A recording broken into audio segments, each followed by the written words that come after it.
Hello, good morning, everybody. Afternoon, everyone. Sorry, can anybody hear me? Hello, good afternoon. Yes, we can hear you, Yes, sir. sir, Good we can hear afternoon. you. Good afternoon, sir.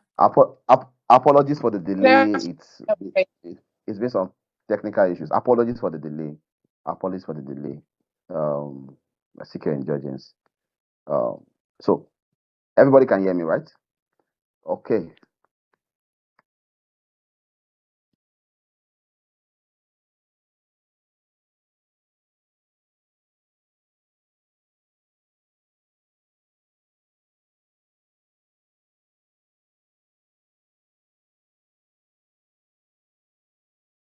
Okay. Just trying to get a go ahead for us to commence this session. All right. Okay. Yeah, I've gotten the prompt. So yeah, so welcome to this is a Cisa class. Of course, it's an interactive session. It's just basically to share certain field knowledge.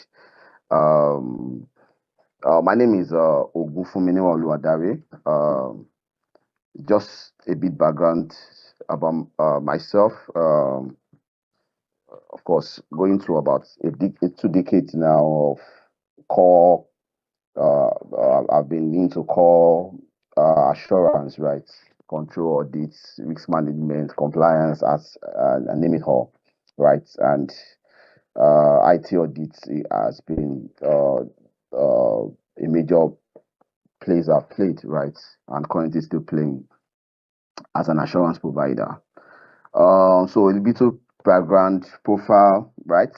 Uh, the screen shows, yeah, some of the things I've been able to, of course, that I've been able to validate my competence, right, within the assurance space. I'm a CISA, that's a certified information system auditor, also certified information security manager.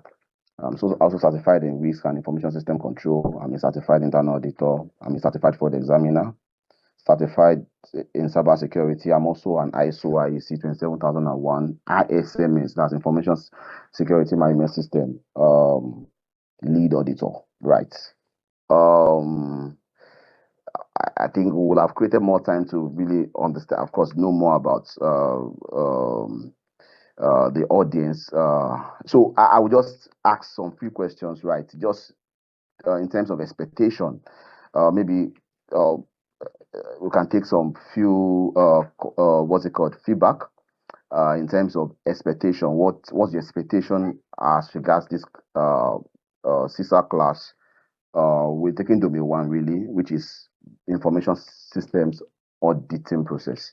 So I would like to hear some, of course, in terms of expectation. What do we expect uh, from this session? So contributors, the window is open for us to, of course, communicate our expectation. What do we expect? What are the I'm sure we must have expectations as far as this session is concerned. So, what are the expectations? What do you expect to, of course, get at the end of this class? So, voluntary contributors, the floor is open. The floor is yours.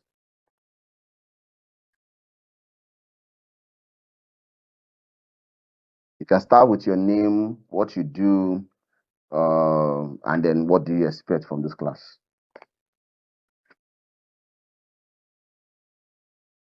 Hello, can everybody hear me? Hello, sir. We can hear you. Good afternoon, sir. All right, sir. Okay, you want to Yeah, good open the afternoon. floor? My name is Mohammed from Gombe State. I am working with a bank as an internal control officer. Okay. So basically, my expectation is after this lesson, I'm currently interested in pursuing this CISA certification. But Awesome. what I want to know is the challenges behind getting Okay. this certification and the life after getting this certification. Okay. Okay. So after you obtain the certification, is there any challenges after the certification and the rest, sir? That's my That, expectation. Thank you. awesome, awesome. Thank you very much. No, yeah, that's duly noted. Any more volunteers? Yeah, you can speak. I can see your hand. I Okay. can't really by name, right? This So is my name is just feel free. Adesha. Thank you very much, sir. I'm joining you from Lagos, Nigeria, and I presently work as an external auditor. But considering Cisa, so I want to know my expectation for this course is I want to have like an overview of what the course is all about, prospects of what the course has to offer, and should I say how it differs from an external auditor standpoint, because I was desiring having a touch of IT in my audit. So I thought, okay, what can give more certification can give me that kind of feel. So I thought of CISA. So I want to know if it's actually a step in the right direction. So that's my general expectation for this course. All right. Thank you so much. Yeah, that's noted. Thank you very much. That's noted. Yeah. So Prince Ayuba, over to you. Good afternoon, sir. I am Adamu Yeah, Ayuba you can Bala. unmute yourself. Okay. I am Yeah. Adamu Ayuba Good Bala, afternoon. calling from Abuja. I am a civil servant with IT qualification. So I have a motive of becoming auditor through via my IT certificate. So I then know about this CISA, which I said let me proceed with CISA. I guess it would be the right profession for me. As the first speaker said to me, I want to also know how to get the certificate, the process involved, and of course the life after the certification, and including the cost of the certification and what have you. Thank you for this opportunity. Okay. Thank you, Prince Ayuba. Thank you so much. Let's take two more people, then we keep the ball rolling. Just two more respondents. Then we'll keep the ball rolling.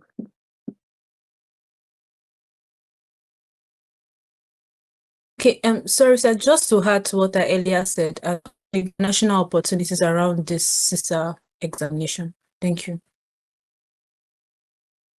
Okay. Yeah. Thank you very much. Yeah. Anytime Ali Bibo. So I hope I pronounced that rightly. So let me stick with the first name. You can unmute yourself. I saw your hand raised up. I think I saw that hand raised up. Anytime, yes. Can you unmute yourself and just contribute?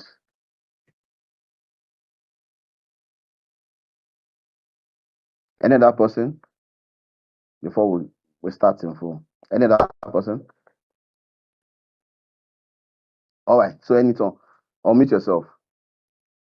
Can you unmute yourself and just Good talk to us? afternoon. Good afternoon. My name is Anita Ali. So I just wanted to confirm, like, what I want to know is after this free session, like, what's the plan for IoT? Are we going to have a paid class going forward? Because I know I've reached out to them severally. They're going to be having, if they do run these classes, and they said no, they don't. So I just want to know after this free session, because it's going to be like you guys are going to give us a tip of the iceberg, and then you just leave us to ourselves again. So are they planning to have a paid class going forward, so that those of us who already know what and how know that we want to do this certification can just enroll and do what we want to do? Thank you. Okay, yeah, that's noted. I think the admin team would address that. Yes, they would. They're also on this call. They will address that concern. That's noted. That's valid point. Yeah, and proper response will be given to that. Let's take one more contribution before we start. One more contribution. You just want to get a feel of the house. It's good so that it informs the direction and how we take this class. One more person, one more volunteer, then let's get it. Any other person?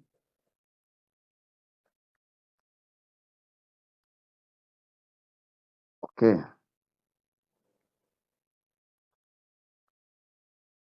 Okay, in the absence of no other person, I think we can. It's safe enough to start. Okay, so all right.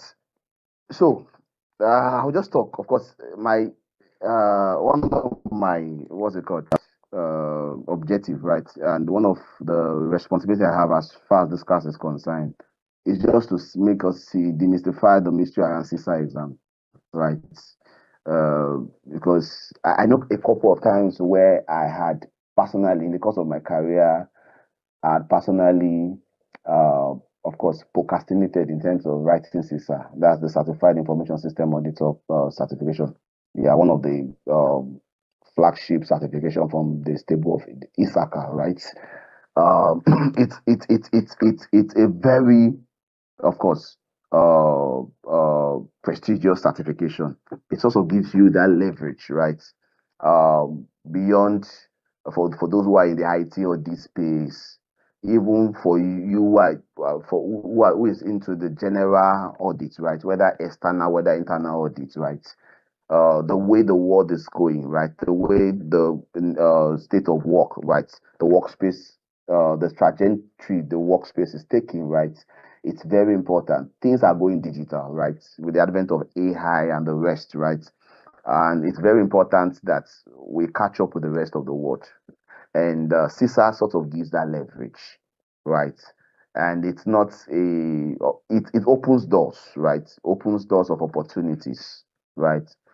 uh, you would, in terms of how people, the perception, right? When people interact with somebody who is a CISA and somebody who is not a CISA, it's way apart, right? And that's just one. Aside from the knowledge, you speaking from a more informed knowledge. It's you are more diverse, right? You are more you are more informed, right? From a position of knowledge when dealing with audit related or control related, risk related issues, right? In your within your respective job functions. So that's CISA, right? I will go because passing CISA, of course, I've written three of the ISACA exams, right? Like I said, I'm a CISA, I'm a C-risk, right, and CISM, right? And the truth is, I wrote this amongst other certifications. I have like 7 global certifications, all within the space of 9 months, right? Other certifications. So it it's and CISA was the start point for me, right? CISA sort of propelled me, gave me that momentum. Once I can pass CISA, there's no exam I can pass, right? And passing CISA is it's doable. I've seen people who had even done CISA before, right? Who probably because of certain things they don't know, right? In terms of techniques, fail CISA, right? And at that point, it's even more difficult for those set of folks to reattempt and beyond the financial implication, right? That motivation, that morale. And I've been able to, even people have taken practically one-on-one sessions, right? Motivated, try to put through certain regimens that if you want to pass it, there is a way to, right? It's a technique. And the person was able to write that CISA exam, right? Even in the midst of fear, I was able to downplay the fear, right? Gave the person confidence, right? I said, based on these indices, I've told you to do this, and that, and I've seen the impact. I've seen the level of what's it called, what you've attained to in terms of percentage of preparation, things you've scored from your practice exams. I'm like, you are ready. Even when the person didn't believe in us, you are ready. Person went to write the data set and dusted it. So it's possible. it's very possible. So remove that myth that will only say CISA, it's possible. Just have that confidence that passing CISA, right? Exam is possible. So we'll be looking at in the content of today, right? Like I said, we are starting with the domain what's it called? The domain one, right? And we're looking at information or the auditing process, right? Or information system auditing process, right? So we'll be looking at understanding CISA exam questions. That's where we'll start from, right? And we'll do some little assessment, right? We'll look at practical answers to those self-assessment, right? Then we'll look before we go into the part A, the planning, and then the part B. Of course, we'll be staying with the part A for today, right? That's the planning. We'll look and intermittently we'll be. It's not. We won't just give you knowledge, right? You'll see practical examples, right? And you'll be able to attempt those examples. I would always encourage a class where we all participate, right? Participating in the class gives you that confidence. It sort of helps you, right, to also beyond what's it called? Beyond just being part of the class, right?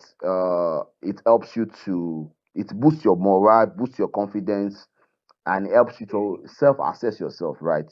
So in this class, even when you give a wrong answer, of course, it's not there's no right answer, or of course there'll be a right answer, yeah. But even with your answers, you will, of course, you justification, right? And you will understand, okay, your point of view, and will put you right. So it's nothing. Be feel free. When we make responses to questions, please participate.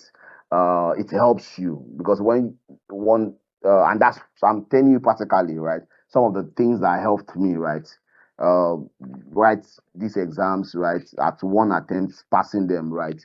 So these are the positive attitude I demonstrated and replicated over time, and I achieved the same results. And I've passed those that same technique knowledge to other people who had also passed, of course, done the same thing, and they also came out with the same result. So it's transferable. We can replicate it, right? What you need first of all is that self-confidence, self-belief in yourself. Then push yourself, right, and you'll see yourself uh, getting started, right, on this course. So we'll look at types of questions on the CISA exam. Well, of course, CISA exam questions are developed with the intent of measuring and testing practical knowledge and the application of the information system, right? Audit and assurance principles and standards. It's basically to test and measure your practical knowledge. So it's beyond theory, practical. Our ability to demonstrate what you've learned in the real life world scenario, right? So all questions are presented in a multiple choice format and are designed for one best answer. So you might see answers that are similar, right? But pay attention. I will be taking our attention to some of the keywords, right? In CISA exams, things you must pay close attention to, right? Because those words could be the defining what's it called? The defining moment, right? Between a right and an incorrect and a nearly correct answer, right? In CISA questions, you would, of course, most of the options will be nearly correct, but there's one utmost right answer, and that's the focus, right? So all questions are, of course, it's very important, right? Advice to read each question carefully, right? Careful reading is very important. In as much as you would be aiming for speed, right? Speed and accuracy is the rule of the game as far as CISA exam is concerned.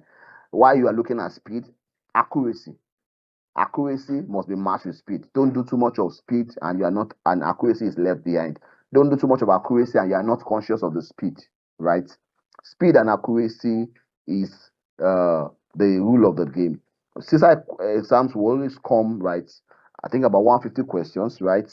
And of course, there's a way we time ourselves, right? And say, okay, if uh if I have 4 hours, right, to undo, right, 150 questions, right? That means for every 1 hour, right, for every 1 hour, I must just divide 150 divided by 4. That means that maths that should give us about, just hold on.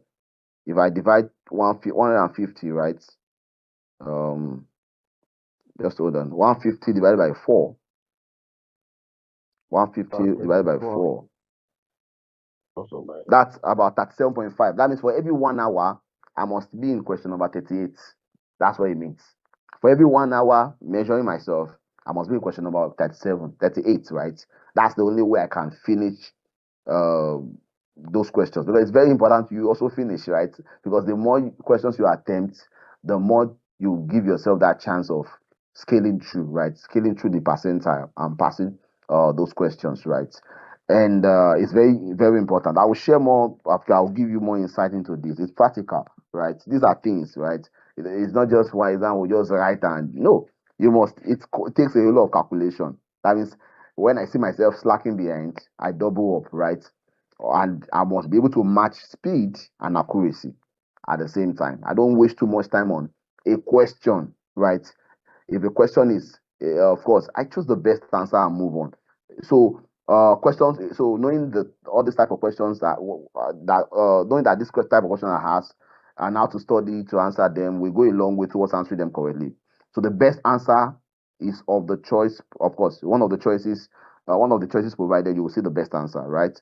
There may be many potential solutions to the scenario posed in the question, depending on the industry, geographical location, etc. Consider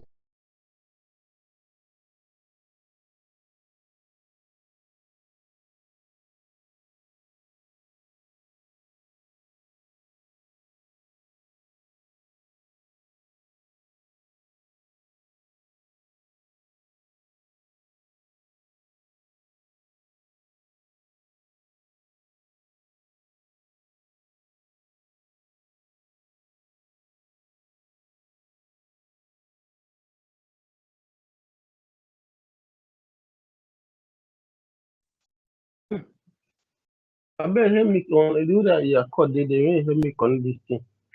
On the thing, yeah. I don't know why one of the Please call mute your person mic. later. Please mute your mic.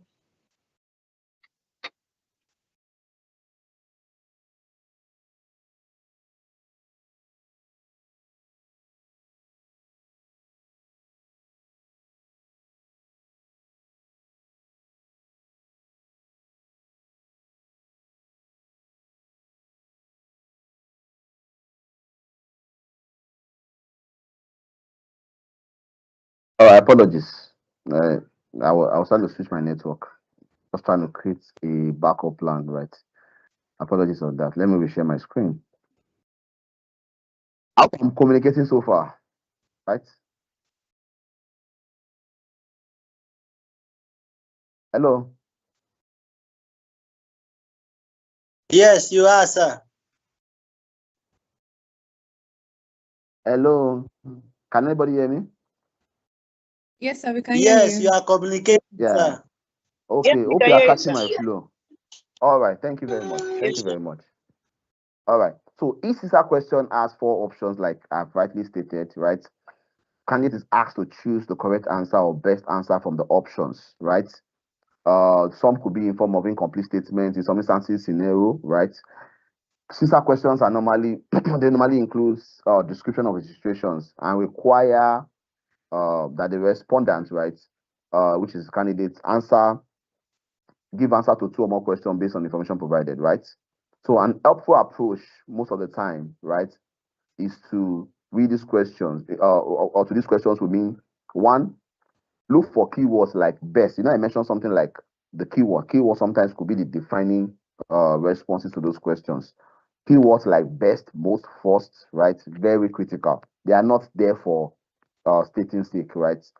And these key terms may indicate what domain or concept is being tested, right?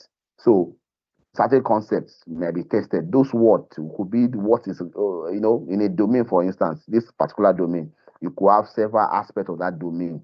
Domain is like a topic, right? A session, right? So TISA has 5 domains, really, right? 5 domains, right? Okay, I think it maybe for just for familiarity's sake, right? let me just go through those domains with us. The domain we're looking at currently is the information system and auditing process, right?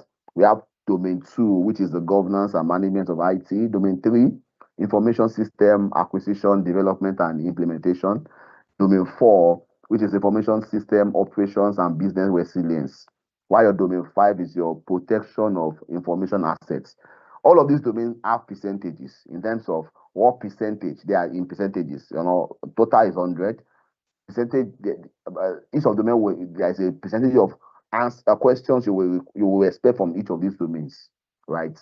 For instance, your domain 1, which is what we are treating today, information system auditing process, is 21%. That means we expect that out of those 150 questions, 21% of them will be from this domain. But don't now fall into the trap of giving priority to each of these domains based on those percentages. That's a trap. Because in Cisa measurement, right, you must pass each domain adequately. For instance, if someone's and of course in each of the domain, the pass mark is you must have a percentile at least the scoring, right, like a 450 out of 800, right, for each of the domains. For instance, someone scores 450. If someone scores hello,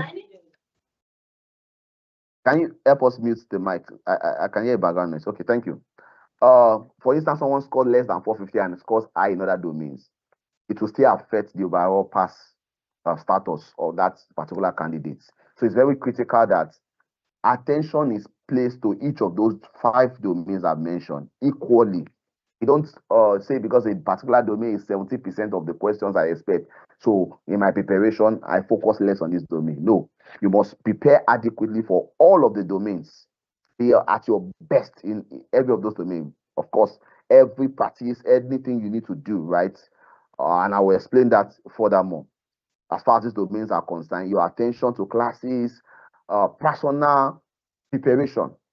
For you to write Cisa, right? There's a personal preparation.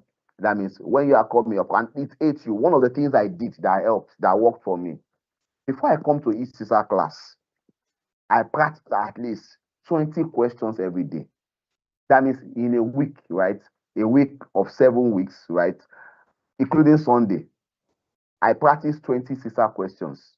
That means all through the week, in the midst of my work and everything, I must have practiced and understood 140 Cisa questions. I don't just practice them and say, oh, because I've gotten this. Even when I get those answers, right, I will go to the reasons. There are justifications. We'll see that shortly. I'll take us through it in this class. There are justification, explanations behind every answer. For a right answer, there is a reason why the answer is correct. For any wrong answer, there's a reason why the answer is wrong. I need to understand. Even when I get those questions, I get the answer, the questions right, I will still want to understand why I got it right. Whether it corresponds with what I think was the reason why I chose that answer. And for every wrong responses, I would want to know the reason why I got it wrong and why that correct answer, the other option is correct. And I will keep, once I do that, I will solve that question again. I'll do a revision, right? That means for every question, let's assume I've done the 20 questions now. Practice 20 questions for day 1, maybe it's Sunday, tomorrow. I will probably I now score a 15/20 or a 13/20 in my first attempt, or a 10/20, right? I will try to understand why those 10 questions I got correctly were correct, why those 10 questions I failed were wrong, right? And why the correct answer is correct for each of those questions. I will now re-practice them again. And I will practice, I won't stop until I get 20/20. That's what I do. So that means I've gained mastery, knowledge, and all my notes, every question, every new knowledge, I jot it down somewhere. It forms part of my notes for every practice session, right? I do that, replicate that for 7 days. When I'm coming to the class, I'm on fire. As those knowledge are coming, as those questions, I'm already boiling in the class.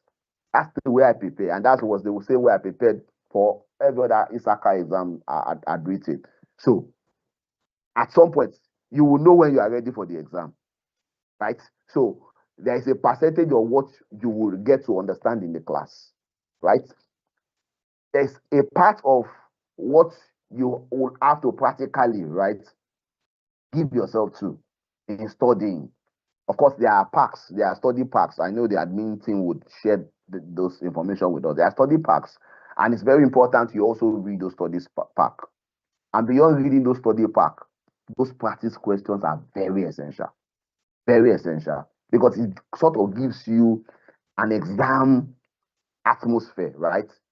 Conditioning, right? As far as those questions are concerned, as far as Cisa is concerned, you've practiced, and you when you find yourself in an exam mood, right? You would of course you can relate. And I will share some other insight with us, right? Even when you get an exam mood, right? And it look as if you are, of course, you are just picking answers, and at times you will get to there's nobody who had raised this. I've met with, of course, even people who had done, of course, who did who also trained, got me trained, right? To the point where I can train others. There will be time in even CISA exams, right? Whether series, CISA exams, where you will feel as if you know as if you are not, you are unsure whether you are getting it. It will come. So at that point, what do? Just keep going. Don't get deflated. Don't get demotivated. Just keep going. At times it will look confusing. Just stick to the rules. Stick to the rules of every question, right? Look at the keywords, right? That's where we are. The keywords are very essential. Look at the keywords, the best, the most, the first, right? Those concepts. It will unlock questions, right? Then the next rule, read all the options, and then, of course, read them again to see if you can eliminate any of the options based on your immediate understanding of the question. So there's a lot of elimination we do apply. So you have 4 options. Look at 2 options you can eliminate from the lots. I will leave you with 2 options, and all of these things, right, is something you have to do, of course, with precision and accuracy and speed, right? Eliminate 2 possible 2 options that you feel they are just not there. They are not bone of contention, right? No, this is out. This is out. Then you have 2 options. Out of those 2 options, right, we read the remaining options again to determine which of the options is the best. You see, it doesn't mean the one of it might also be correct. The second option might also be correct, but one is better than the other. One is primary. There will be, of course, you will see some other words like primary. Primarily, what is primarily the first? You understand? Of course, for instance, of course, I don't want to go into details. You are doing your, what's it called? You are doing some key controls before you implement your, what's it called? Your patches, right? But you would see more of this in your protection of information assets, right? Patches, and you are seeing options like backup, of course, other options, part of those controls, right? Like testing your patches, right? Of course, one comes before the other, right? Primarily will now come before. Why that other option would also be correct at some point in the course of that process. One is primary, one is fundamental, right? And then that determines the answer to that question. So that's very, very important for us to note. Okay. So another condition the candidate should consider when preparing for CISA is to recognize that information system audit is a global profession. Yeah. And I want us to pay attention here. And individual perception and experiences may not reflect the more global position or circumstance. The truth is, I've seen a lot of IT gurus, right, who are good at what they do, right? And they fail CISA exam, not because they are not good, right? But because they are leaning more towards what we do in my place of work, right? And then not failing to align with what is the global best practice. The fact that, this is a makeshift arrangement we do in my place of work, this is what we primarily do, this is why we do, might not be the global or professional justification for that practice, or might not be the best course of action for that practice. So it's very critical. So it's very important that we begin to think the ISACA way. There's a way ISACA wants us to think. There's a way ISACA wants us to conceive, right? Certain information, right?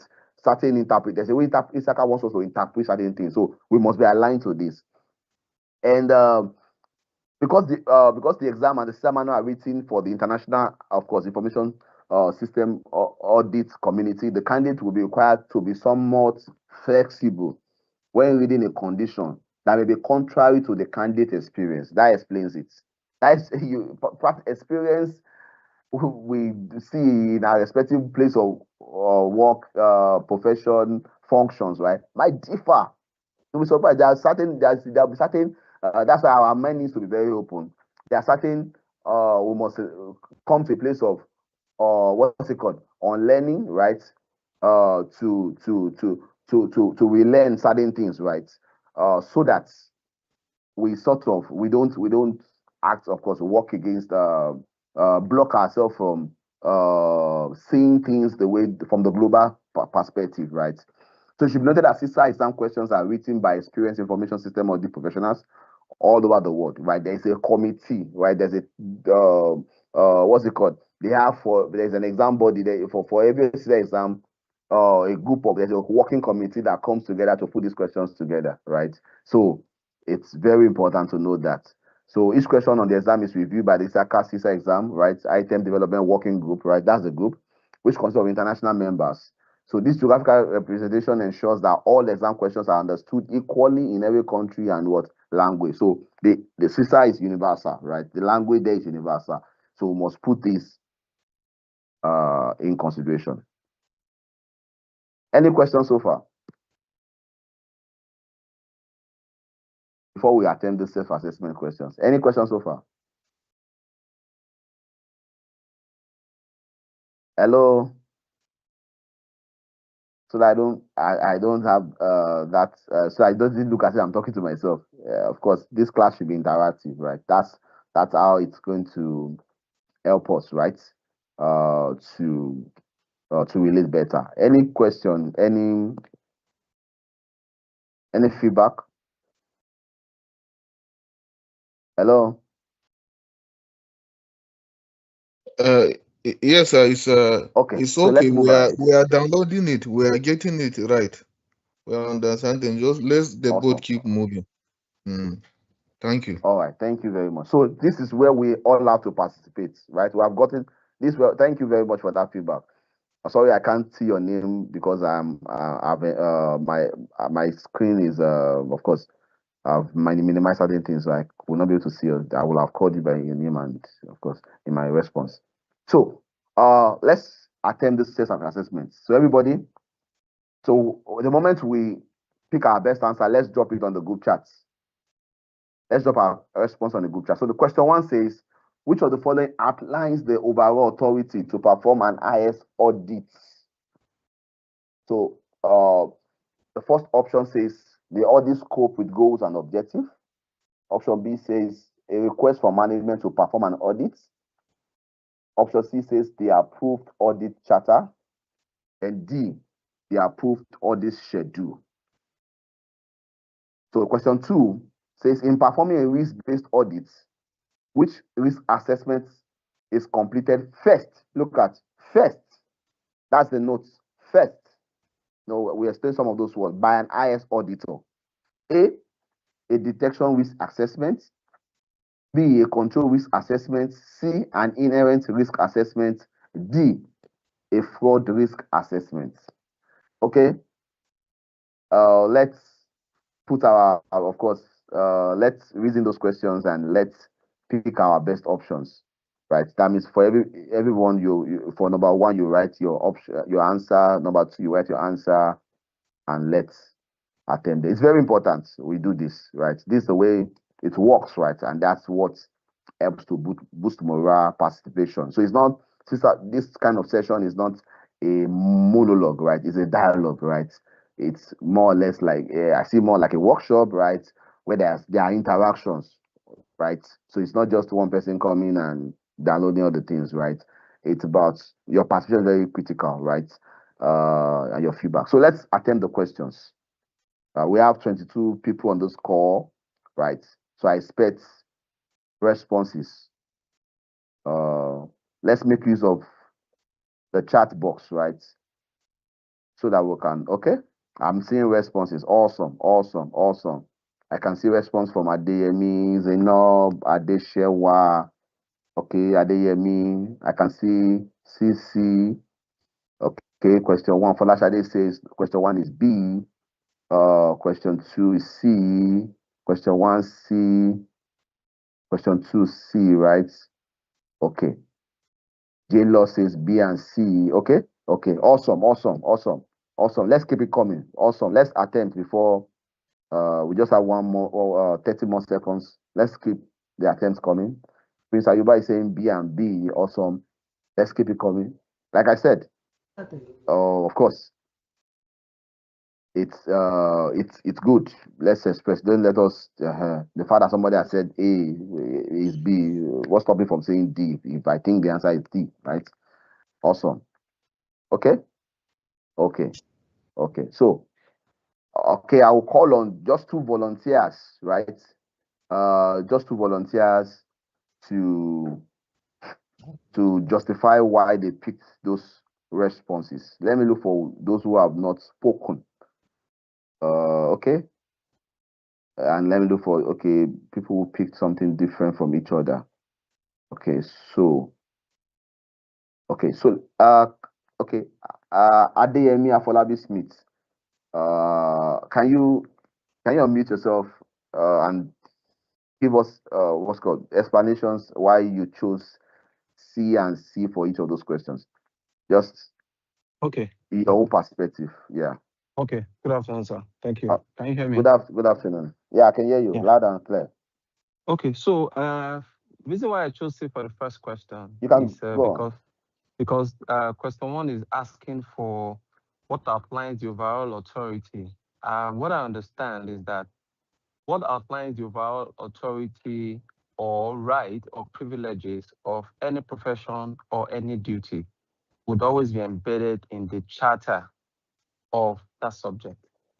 So I'm also assuming that it will also be the same for systems audit. And that is why I chose approved audit charter, because the charter should contain everything in my perspective.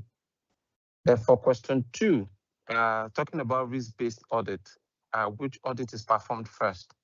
Okay, from experience, I understand that the first risk that is mostly below, that may not really be mitigated like any other risk, are the inherent risk of a business, which means that the risk that is a follow-come for a business will be the first thing that should actually be assessed by an IS auditor before proceeding to check every other risk as outlined there. And that was why I chose C. Thank you, sir. All right. Thank you, Adeyemi. Thank you, Adeyemi. Thank you so much. So who has a contrary view? Okay, J-Law, can you unmute yourself? Yes. I think, Yes. yeah. So because I checked, I'm just checking because of the options you chose. So, so you are free to disagree. You are free to. So, can you just, of course, Okay. state your case? Yeah, as they will say in the law courts. Yeah. It's in the question for me, seeing that it says the overall authority to perform. So I was looking at it at who, it's more or less like, where do I get the authority to want to perform an audit? I'm not looking at a schedule. Before I get a schedule, I should have been told what to do. If it's a charter, it speaks on the overall aspect of audit, but looking at authority, not through the charter. That was why I picked a request from management. Then question 2, I'm fixed between inherent and control. Initially, I picked inherent, but on the second thought, I'm looking at control. I feel it's best to look at control risks in the sense that I want to look at what is going on from internal aspect, like what has been done to ensure that there's good auditing standards being kept before I now look inherently to see if those controls have been met. So hence why I picked B and B. as my final choice. Okay. Thank you very much. Thank you for the results. And I must, of course, let's give a round of applause for those who came up and, of course, gave us something to chew on, right? So, like I said, and this is how it works, right? So, whether there are instances where they give instances of questions like this, right? Where I would also pick, and I would pick something that might not be the answer we will adopt in the class, right? So it doesn't matter anything, right? In fact, it helps and improve your own learning curve better and faster.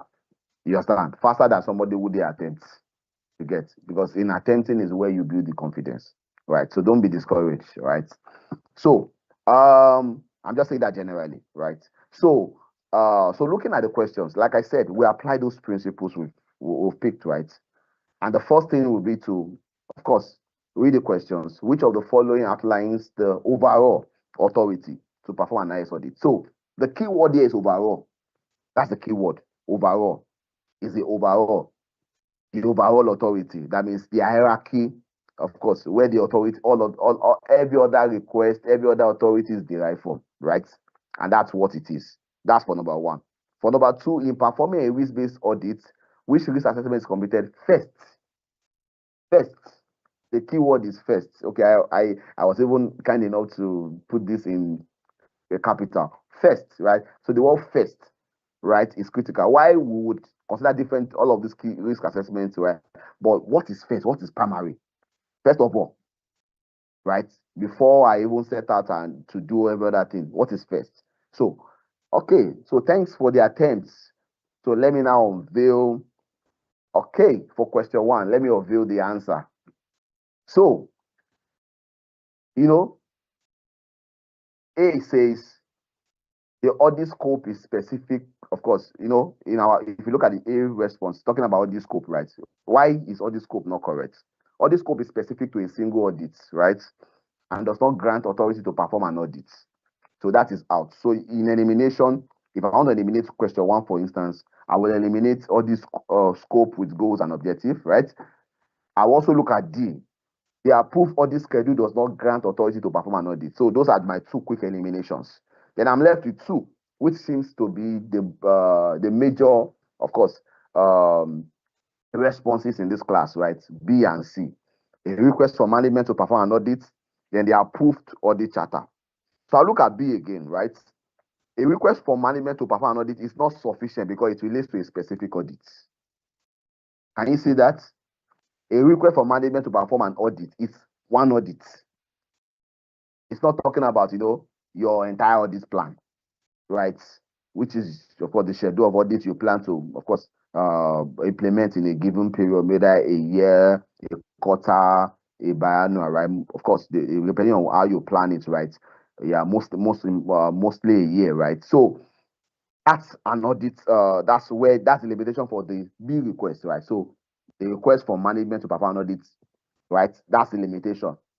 The approved audit charter outlines the auditor's responsibility, authority, and accountability, right? So that's what will determine what gives me the what's it called, the access to information, access to people, resources, right? Data, right? Which I'm going to be making use of in the course of an audit. It's an audit charter. So audit charter is the overall. So the word there to watch out for is the word overall, right? So that's what sort of knocks out other answers. Why B could look, right, almost correct, right? But B is limited. It's not an overarching, right, response. It's limited to a particular audit, a single audit. So it's not sufficient. You see, it's not sufficient. Doesn't mean that doesn't sound correct. It's not sufficient because it relates to an audit. But the audit charter, course, speaks to multiple audits. Audit in a year, you understand? It's your authority, shows the auditor's responsibilities, authority, and what's it called? Accountability within the framework of the organization. Hope it is clear. Hello. Yes, sir. But I have a question, sir. All right. Thank you. So for those of you that chose, awesome. Please, let it go. Yeah. Shoot. All right, sir. I just want to ask for the information system audit, is it like a continuous process, or is just maybe something that happens at maybe a year end? So, okay, system audit is just like your normal audit, like the way you plan it. It should be part of your risk-based audit plan, right? Just the way you plan your financial audit, operational audit, right? Another audit you carry out. Your system, your IT audit should be part of course, in some organizations, many organizations where you have your, of course, your IT audit reports to your head of audit, your chief audit executive, right? Your CIA, depending on the nomenclature, the title, right? Head of audit, right? Chief internal auditor, and the rest. So your system audit, your IT audit is incorporated into, is part of your risk-based audit plan for the year, right? Amongst several audits, right? It's part of what, so you plan for it. So it's not meant to be a once in a year activity. Of course, I can understand instances where we don't have a full-fledged IT audit, right? It depends. The organizations differs, right? Of course, in some maybe a small scale organization where IT will just try to incorporate IT audit as a one-off activity for the year, right? But definitely it should still be part of your risk-based annual audit plan, right? Where then you can now decide. Onus is on you to decide. Okay, maybe twice in a year, maybe once in a year, we decide to do an IT audit, right? And you understand, though it might not be the comprehensive, because IT audit differs with depth, right? Right? There are different audits. It's not just IT documents and IT, they are different. You can try to do a database audit, a database security audit. You want to do a network audit, right? You want to do an application audit. So it differs. You want to do a cloud security audit. Those are different audit engagements you get. But one can try to want to do a single audit and you put everything together, right? Of course, the depth won't be there, right? But just so that it doesn't look as if you didn't do anything, right? For that year, then it's also it's also based on understanding knowledge, right? The skill required to carry out that particular audit, right? The expertise might not be there, right? So you only do, right? Like Isaka Wale, you don't venture into what you don't have the knowledge, the skill set to do, right? Or where you need an external support, probably a consultant to carry a certain specific specialized audit. Of course, why not? There's nothing, in as much as it's done in collaboration with the internal audit function, right? So nothing stops that. Hope that answers. Does that suffice? Yes, sir. All right, thank you very much. So, of course. All right, so let's go to our question 2. So we've looked at, of course, we're looking at detection, risk assessment, control risk assessment, inherent risk assessment, and fraud risk assessment. The question there was first, right? And the first thing is to do 2 eliminations, right? So, of course, your detection risk assessment is performed only after an inherent, right? Right. What's an inherent risk, right? What's an inherent risk? An inherent risk simply talks about what is there because of the nature of the business. A risk that exists even before the intervention of control, right? Whether before the control exists, right? The risk is just there because of the nature of the business, right?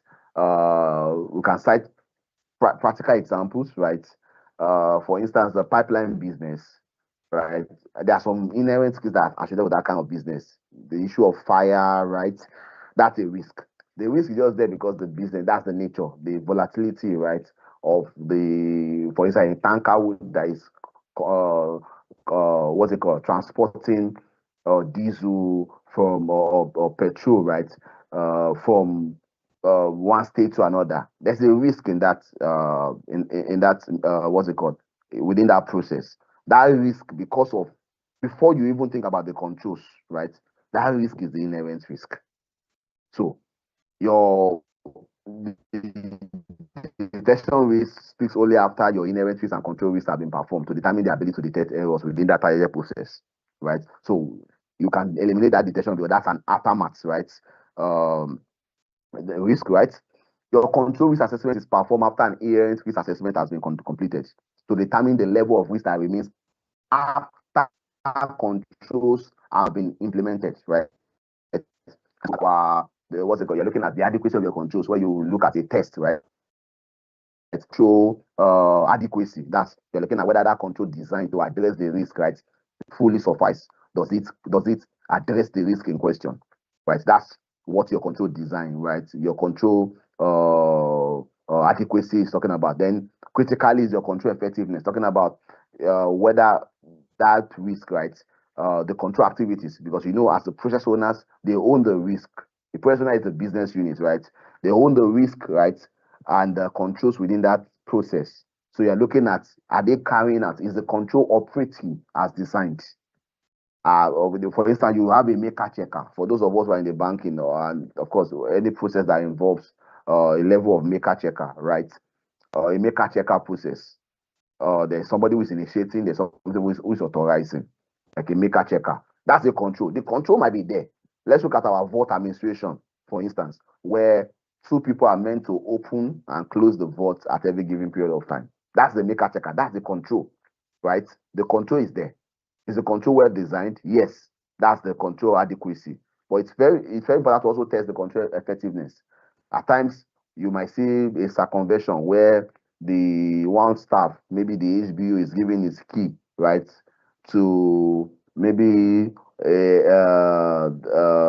the air teller or something, to go there and take our cash from the vaults and give to the tellers. The control is there, but is it operating as designed? No. So that's part of in the control, in the evaluation, where you're observing, you're looking at how it works, right? The sign off, the documentations. It's something like they might even disguise those documentations. They will just fill in. The person will just bring the register to the person will sign, and the person didn't move an inch from where he or she was sitting, right? Of course, so it takes a whole lot of control work programs, things, procedures, where you will now design those procedures, testing procedures, so know how can I actually validate the effectiveness of this control. So that's where control risk assessment comes in. It's done after a level of controls have been implemented, right, for that targeted process. So it cannot be the first. So your 4D assessment is a subset of your control risk assessment, right, in which an audit and assurance profession determines if the control risk addresses the ability of the external or internal parties to commit fraudulent transactions. Is fraud specific. That means the controls are there. You are now determining whether the control addresses the possibility, right, of fraud being consummated, right, as far as that process is concerned. So that's still not the first. So the first speaks to your inherent risk. The risk exists independently or an audit, right? That means before your audit, that risk is there. It's there because of the nature of the business. And to successfully carry an audit, it's important to be aware of the related process. You can't carry out an audit successfully without first understanding the process, the business. That's the first rule of the game. You must understand the process you're auditing. First of all, you must understand the end-to-end before you can now start thinking of evaluating the controls, right? So to perform the audit, an IS auditor needs to understand the business process. And by understanding the business process, you must understand the inherent risk.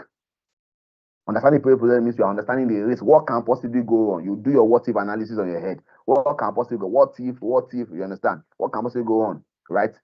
You do that. That inherent risk assessment is very critical, right? Even before you now start considering the controls. Okay, these controls are there. So what's the residual risk after the implementation of the control? And that's where your control risk assessment comes in and the rest. Oh, does that clarify? Hello? I just need a response. Does that clarify? Hello, class. Yes, it does. Yes. Hello? Yes, it does. Thank I just you. want to be sure I'm not talking to myself. All right. Thank you very much. So, and if you have questions, of course, feel free. We can just write into them. So I think we have 2 more questions before we, of course, look into. Of course, this is good because it sort of positions us. It sort of sets our mindset, right? As far this is the way Cisa questions, right, are formatted, and it's a lot of thinking has to go on, right? Application of those practical principles, of course, elimination of 2 incorrect answers, speed and accuracy merged together. Okay, so let's attempt this question 3 and question 4.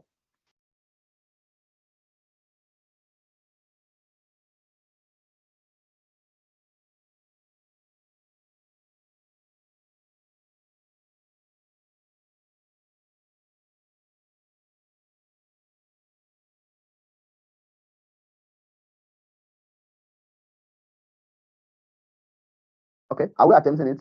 Question 3 and question 4. Are we there? Okay. Which of the following would an IS auditor most likely focus on when developing a risk-based audit program? Okay. Let me put that on this so we can see them.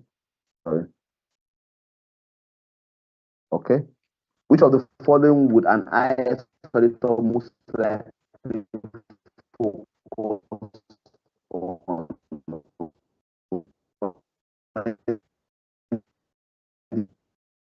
developing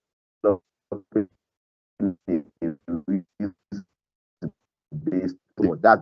That's the defining moment, right? Most. So most is very key. Those words are not they are not carelessly written, they are for emphasis. So most. Question 4 say which of the following types of audit risk assumes an absence of compensating controls in the area being reviewed, right?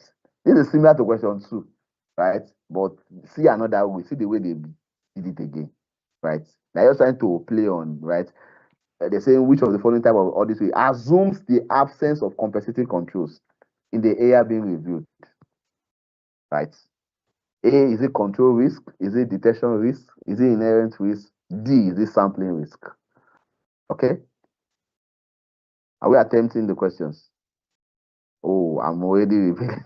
I was almost revealing the answer. Okay, so let me see the responses. Can you hear me? Oh, sorry. Can you hear me now? Mafe, can you hear me now? You said you can't hear me, right? Hello. We can hear you. We can hear you, Hello. sir. Can you hear me? Some of us can actually hear you well. Yes. Hello. Yes, sir. We can hear you, Can sir. anybody hear We me? can hear you. We can hear you, Everybody's sir. muted. We can hear you, sir. Hello. We can actually hear you. Can you hear us, sir? All right. So We can I'm hear you. expecting. All right. So I'm expecting our responses. Let's attempt question. All right. Are we attempting question 3 and 4? Let's attempt question 3 and 4. We've seen the question, right? I think this response still speaks to question 1 and 2, right? 3 and 4. Can we attempt 3 and 4? Our time is so that we can speed up. Question 3 and 4. I've not seen any response. Let's drop our response as fast as so that we can get going. 3 and 4. Question 3 and 4.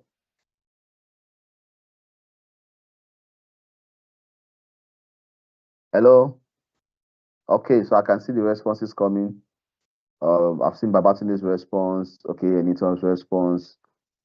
Oh, I think it was network. So I think okay, questions. Okay, so Adeshewa also dropped us. So question 3 and 4. What about question 4? Adeshewa, Adeyemi, you didn't drop for question 3. Can you edit your response?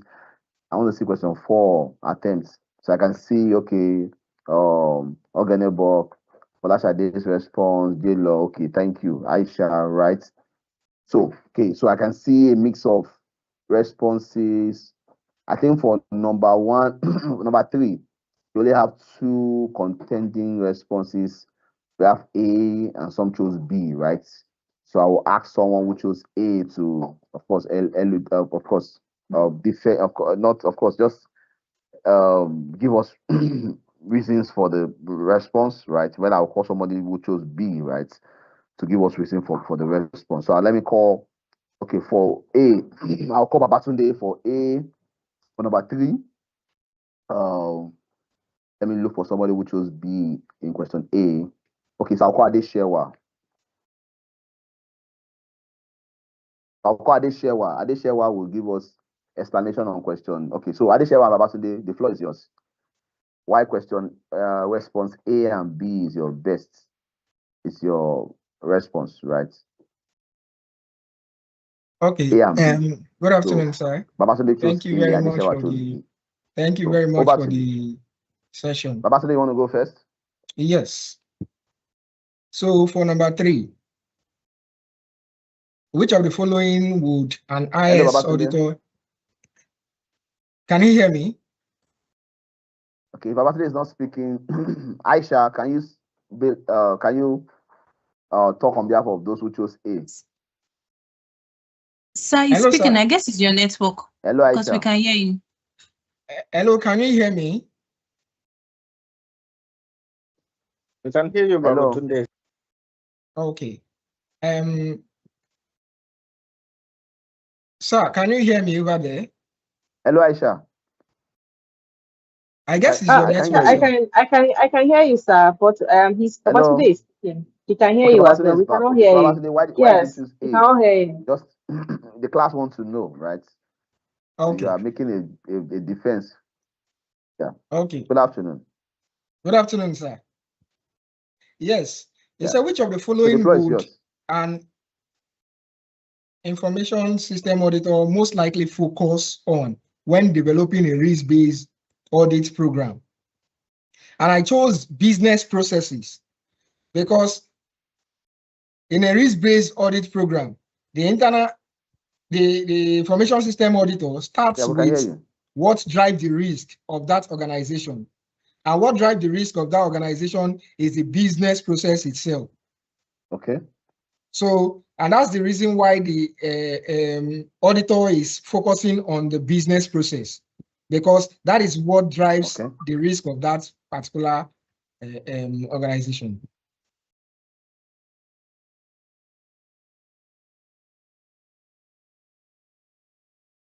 All right. Hello, can you Thank you hear me, very much. sir? So let's hear Adeshewa. Thank you, Babatunde. Let's hear Adeshewa speaking on behalf of those who chose B. Okay, sir. So the reason I Yes, I chose, can hear you, okay, so Babatunde. I'll go by. Your point is noted.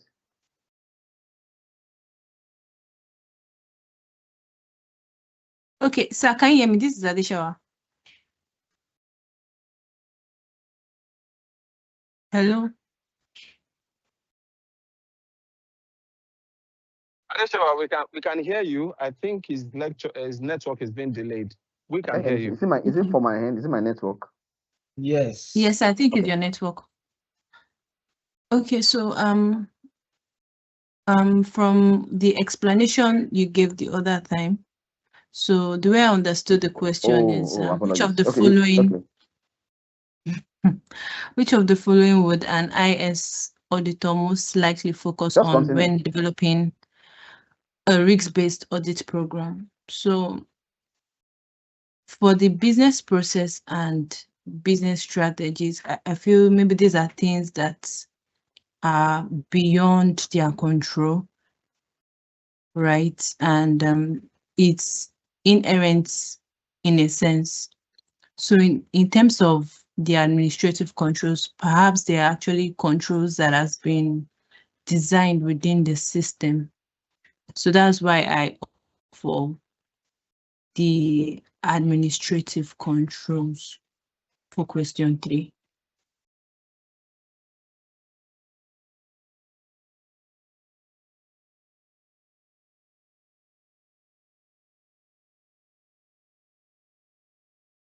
I'm done speaking.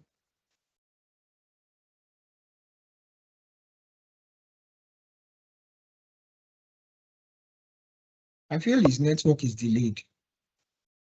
So sorry, my mic was muted and I was talking. Thank you, Adeshewa. Thank you, Babatunde. We have 3 different responses. We have a mix of C, D, C and D, right? I think C and okay, just 2, right? Okay, 2. That means C and D, right? So let me call someone. So, Ogbebo, can you just speak briefly to question 4? Why you chose D? While Folashade can speak or why she chose C. So, Ogbebo, why did you choose D? Okay. Folashade, why did you choose C for question 4? Thank you so much.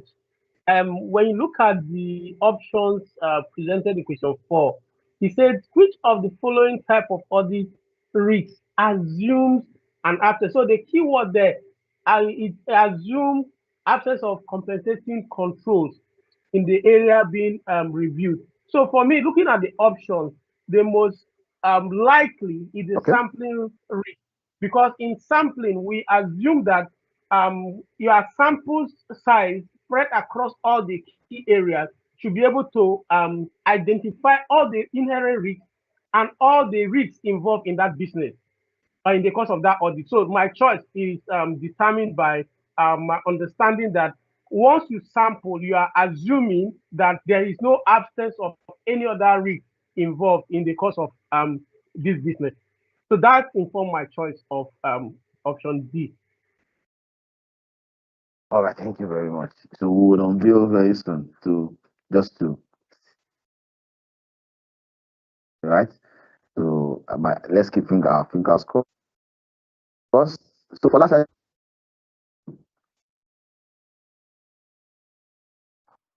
hi Falashade. Hello.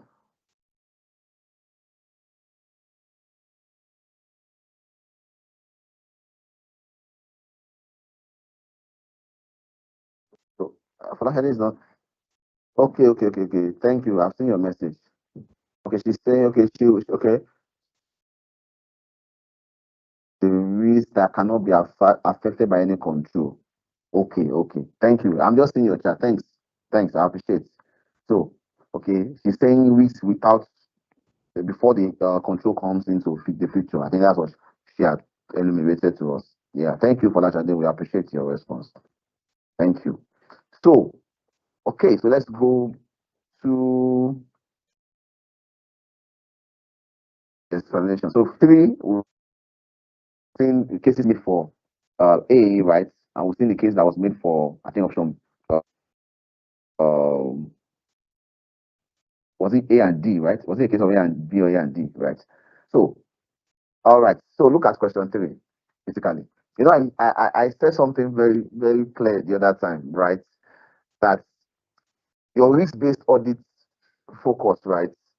In the first focus, the approach to be understanding the nature of the business. You can't carry out an audit without first of all understanding the business you are auditing, the process you are auditing. The business risk impacts on the long-term viability of the business using a risk-based audit approach. It's risk-based. We've gone from the era of professional auditing where we just risk-based. You must understand all. As in, I understand have a view of what the business processes look like across the organization.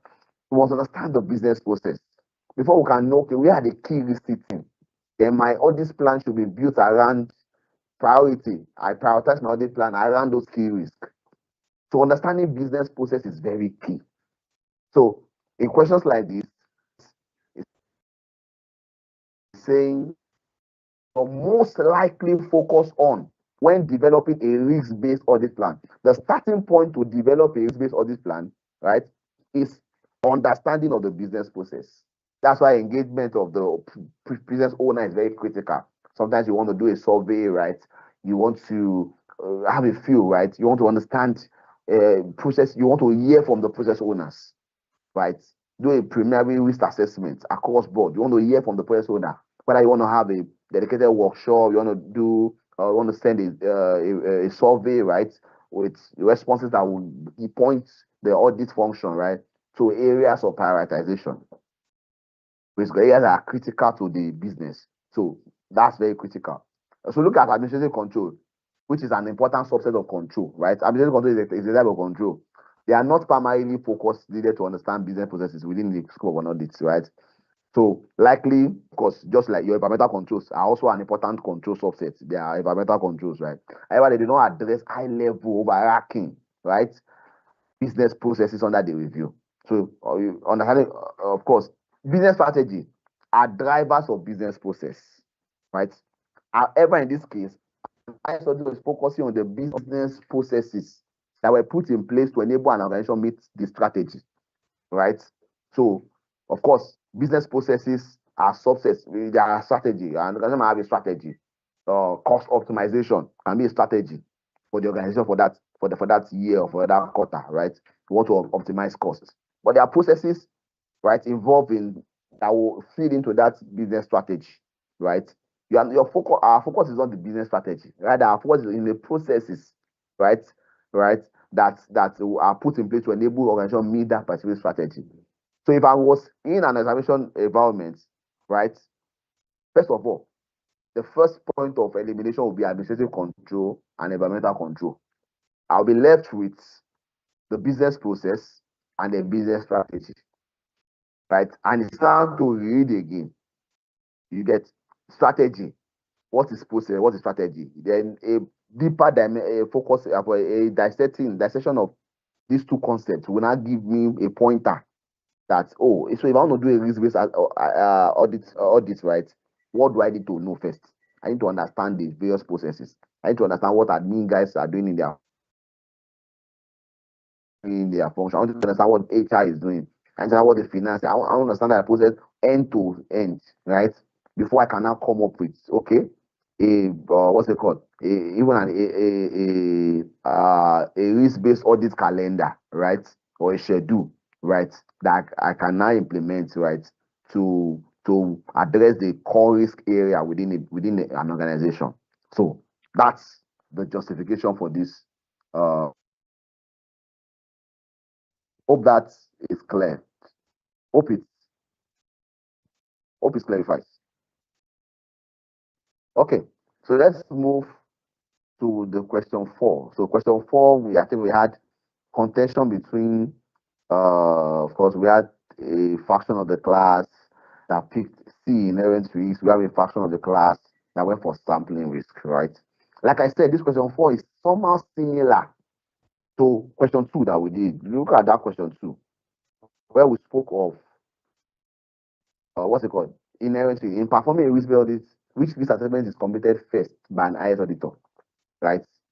So it's framed in different ways, but it's speaking to similar concepts, right? Look at the way it is.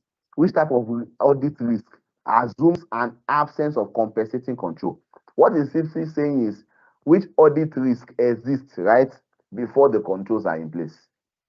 And I think some of us would, of course, will now be able to interpret clearly and know the best option, right? So, in the light of this, what do we think will be the correct answer? Can anybody I want anybody who's changing his or our opinion, right? There's room for that. I haven't explained that what this is saying, right? All right, awesome. Thank you very much. So it should be C, your inherent risk. And that's what we've explained, right? You know, I've explained the control risk, right? I've explained of course, detection risk, right? Then the sampling. Let's look at the sampling. The sampling risk is a risk that incorrect assumptions are made about the characteristics of the population from which a sample is taken, right? You know, sampling is okay.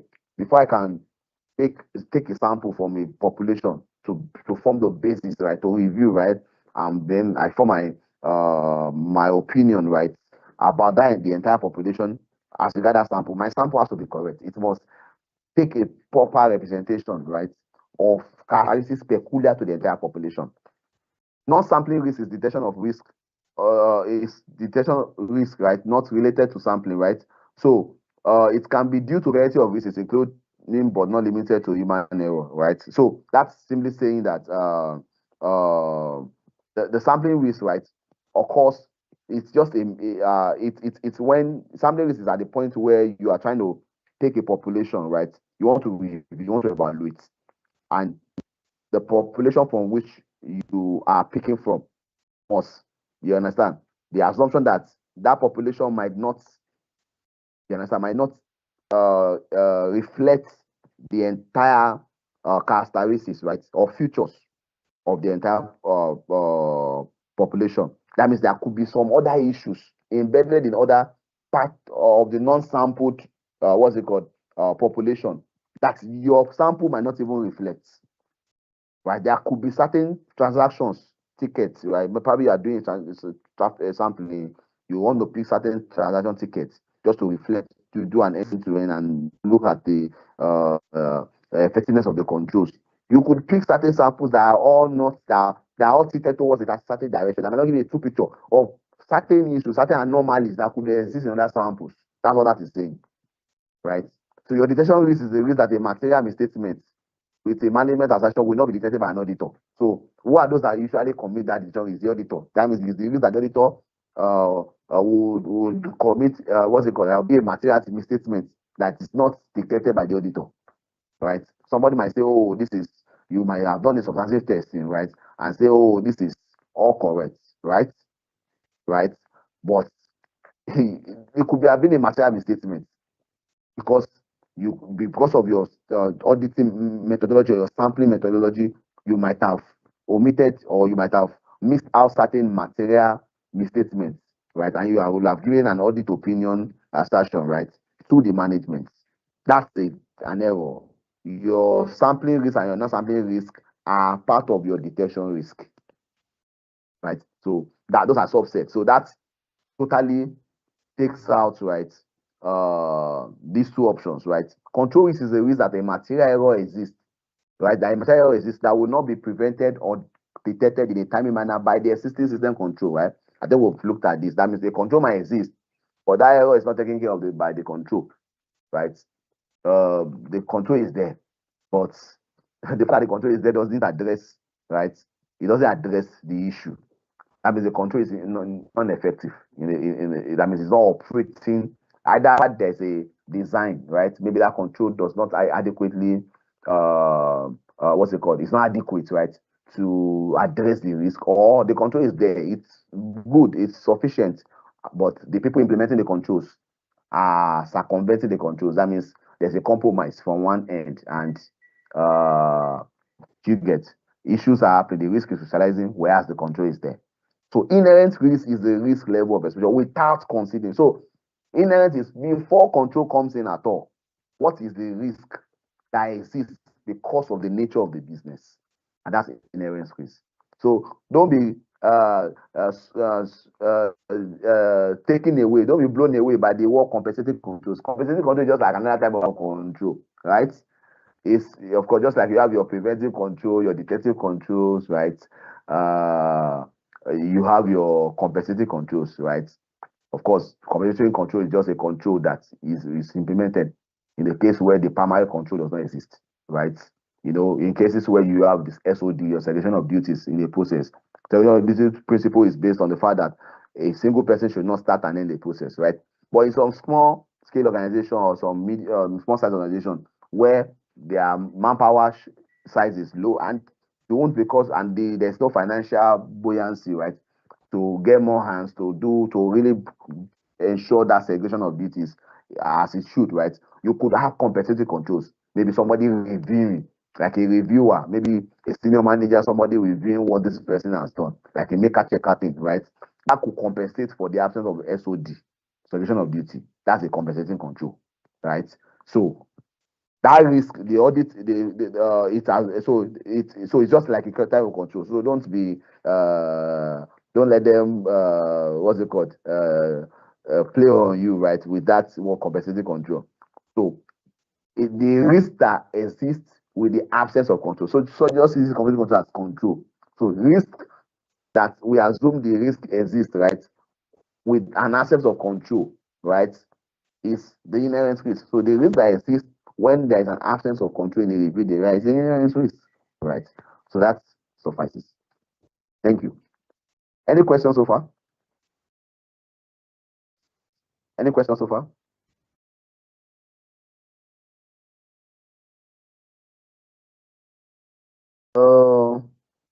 Everybody's quiet. Any questions so far? Like I said, it's an Good interactive afternoon, session, sir. right? Yeah, good Good afternoon, afternoon. sir. Can you hear me? Any questions? Yes, sir. All right. Please shoot.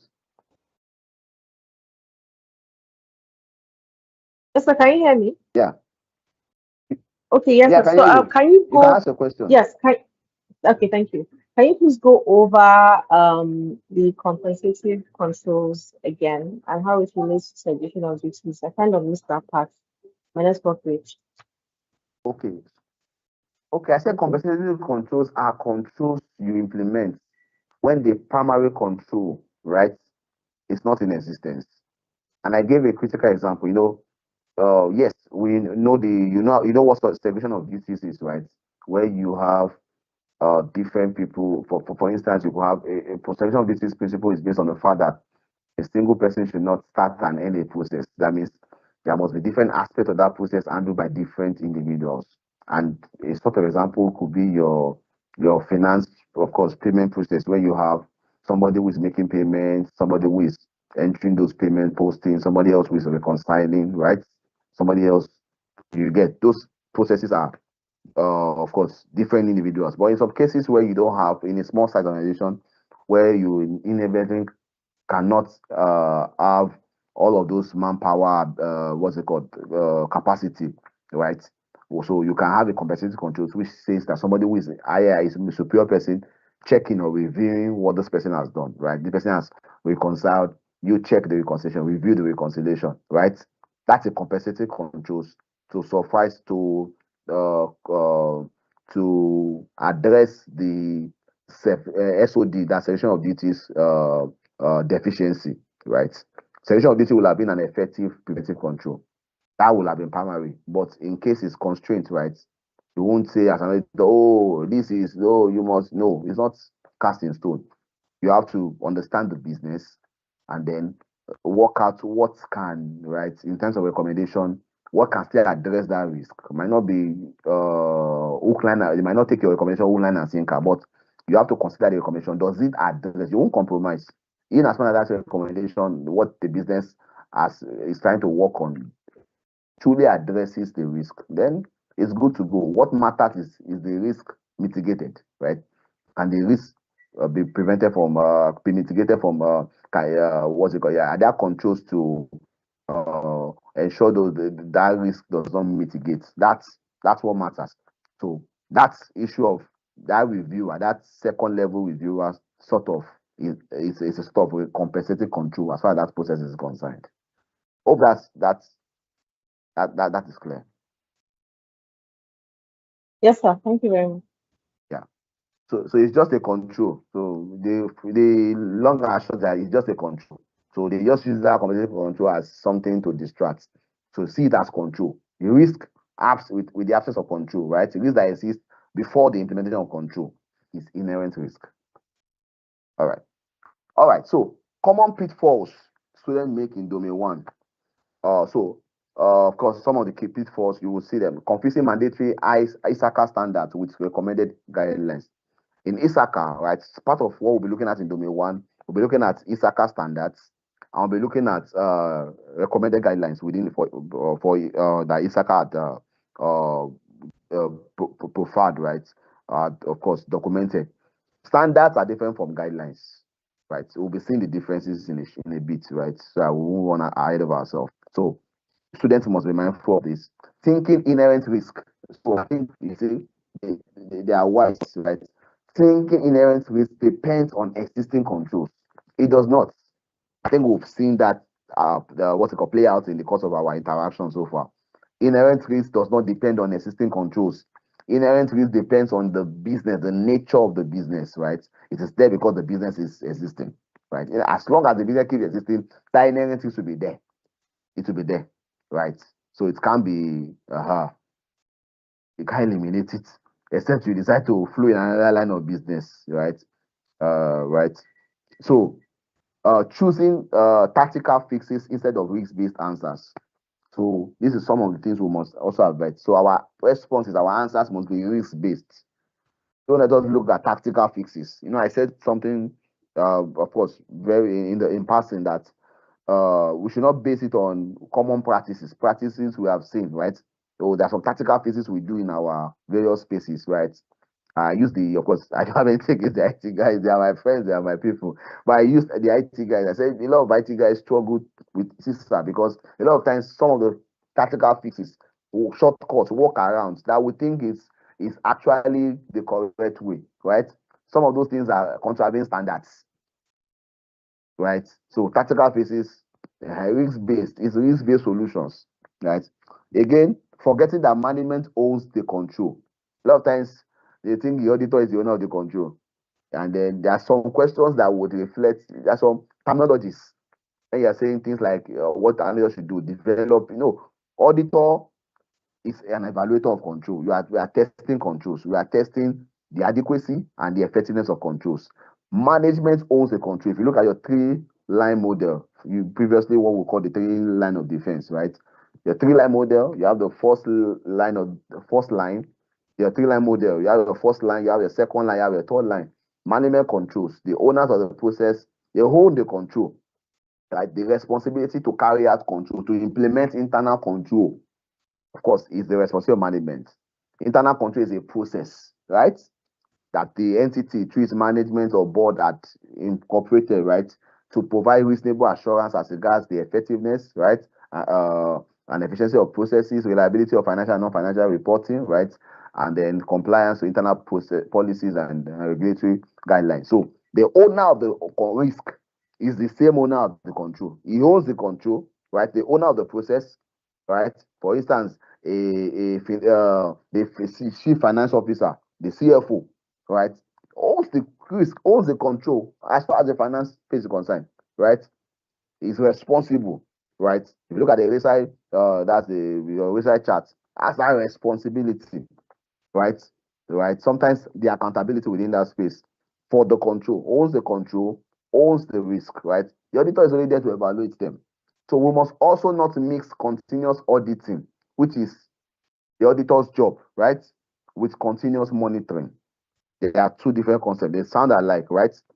Continuous auditing, auditor's job with continuous monitoring, right? Of course, the two sounds alike.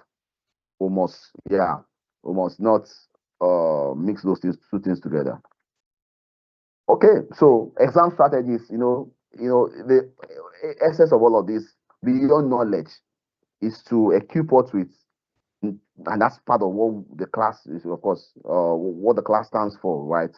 It's not just to dish out knowledge, you understand? It's so that students are adequately prepared to write exams. They have looked at keywords. We are just looking at going back to those keywords again. Keywords like first, best, most, primarily. I think we've seen some of them in some of the questions we've seen so far. Those words, they trigger, right? We must watch out for those words, right? Because they can determine the outcome of the answer, the correct answer. Eliminate two obviously wrong options first. I think I've explained that. When unsure, choose the answer that shows due diligence, due professional care, independence, and risk-based thinking. That means when I strike out two obviously incorrect answers, if you look well, you will see two obviously incorrect answers. If you look well, and when you are not unsure about the two remaining ones, and you have to match speed. Remember, speed and accuracy has to go in line, right? Remember, you must have answered 38 questions in 1 hour. So you have to check yourself. That means 38 questions in 1 hour. That means every 30 minutes, I must have answered like 14 questions. Sorry, that's like 19 questions, right? Every 30 minutes, I must have answered 19 questions. Every 1 hour, I must have answered 38 questions. And that's the only way I can meet up with 150 questions in 4 hours, right? The time might look like forever, 4 hours, but when you start, you understand why it is 4 hours, right? So, because it requires a lot of thinking. You won't just say, okay, no, accuracy and speed, very critical.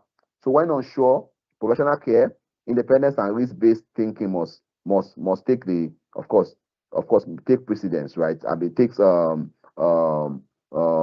priority.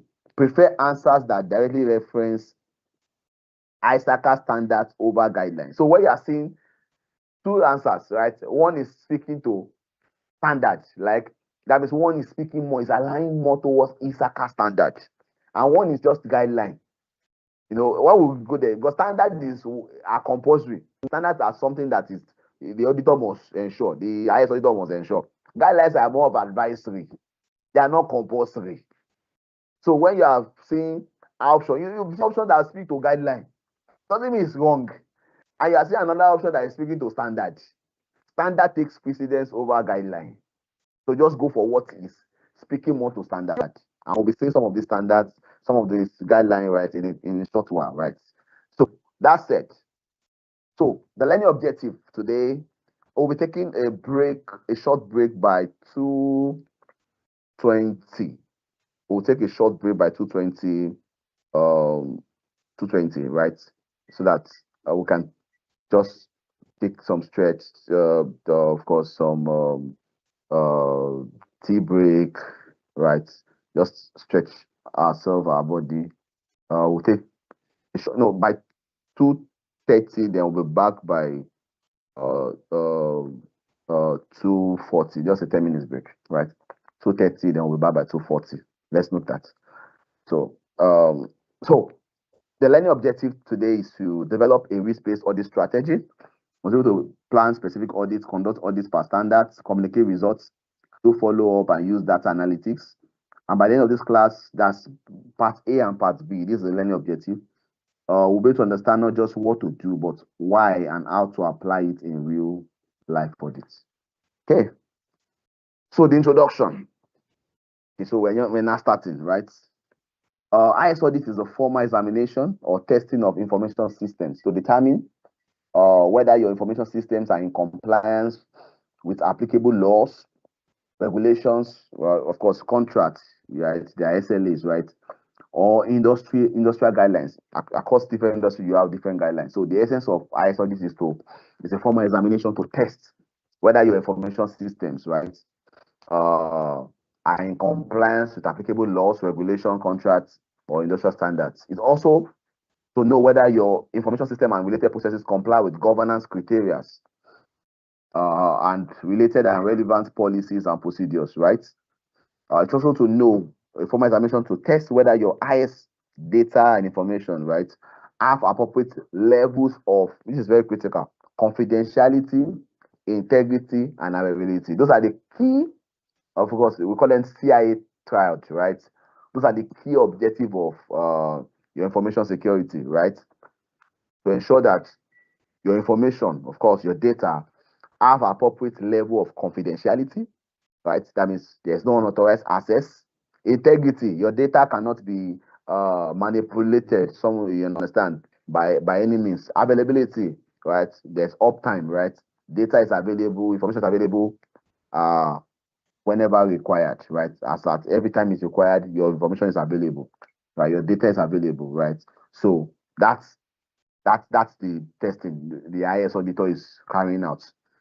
It's also to ensure, of course, to examine whether your IS operations are accomplished efficiently and effectively, right? Right. There's effectiveness, there's efficiency, right? And the targets are met, right? Very critical. Very critical. Of course, some of these things, you'll see them more practical in your domain, of course, your domain 4, right? Where you're talking about your information system operations and business resilience, right? And your domain 5, your protection of information assets. Those are also very wonderful domains, but this is the foundation, right? And the foundation has to be right, right? So the purpose of an information system audit is a formal, of course, is to conduct a formal, independent, systematic examination to determine whether your systems, right, your processes adequately safeguard assets, maintain data and system integrity, provide reliable information, right? Support effective and efficient operations, and ensure compliance with what? Laws, regulations, and policies. So this is the summary. This is what your IS audit is all about. Of course, and it's also of course. So the question is, you think about every audit you have seen, right? Does the audit cover all of these 5 purposes? That's a rhetorical question. Right, we'll come back to this after the first party's question, right? Okay, so let's look at IS audits versus IT audits. You know, those terms we use, IS audits, IT audits, are they the same thing? Are they sometimes we use it synonymously, right? But really, there's a slight difference, right? But IS audit is not totally equals to IT audits, right? There is a limitation with respect to your IT audit, right? So let's look at that. Look at the typical bank or fintech, right? Of course, this simply means that, of course, we're checking CBN rules, your NDPL, you understand, your National Data Protection Regulations, right? Your resilience against power outages, right? Stopping common trade. These are some of the things we're looking at, right? When we're talking about within the IT audit space, right? Looking at our data protection, right? Looking at resilience against power outages that affects your availability, right? So where you have power outages, of course, and in a situation where your customers rely on that, your uptime, right? It definitely would affect of course, your business gadgets, right? Certain infrastructures will be off, right? That means there'll be a lot of customers who rely maybe on your mobile application or ATM would not have access, right? Simply because there is power outage, right? There is downtime, right? So it's the data protection is very critical, right? Stopping common threats like phishing, right? Insider leaks, right? As your social engineering, your phishing or insider leaks, right? Is very critical. So the audit gives reasonable assurance. Notice audit is not absolute. You get, there's a difference between reasonable assurance and absolute assurance. Audit does not provide absolute assurance, just like your internal control does not provide absolute assurance. It's to provide reasonable assurance. It's reasonable, right? Because there's no perfect situation. Yeah, of course, because perfect certainty is impossible due to cost sampling limits, right? Audit is sampling, right? You can't say, oh, absolutely, this is no, it's a reasonable assurance. You're only providing management with reasonable assurance as regards the effectiveness of your internal control system, risk management, and governance. You can't provide that absolute assurance. That's very nice. So management owns the controls. The auditor only evaluates them independently. I think we've cited this, right? So let's look at what an IS audit is. IS audit looks into the entire picture, right? Looks into the business process, looks into the people, right?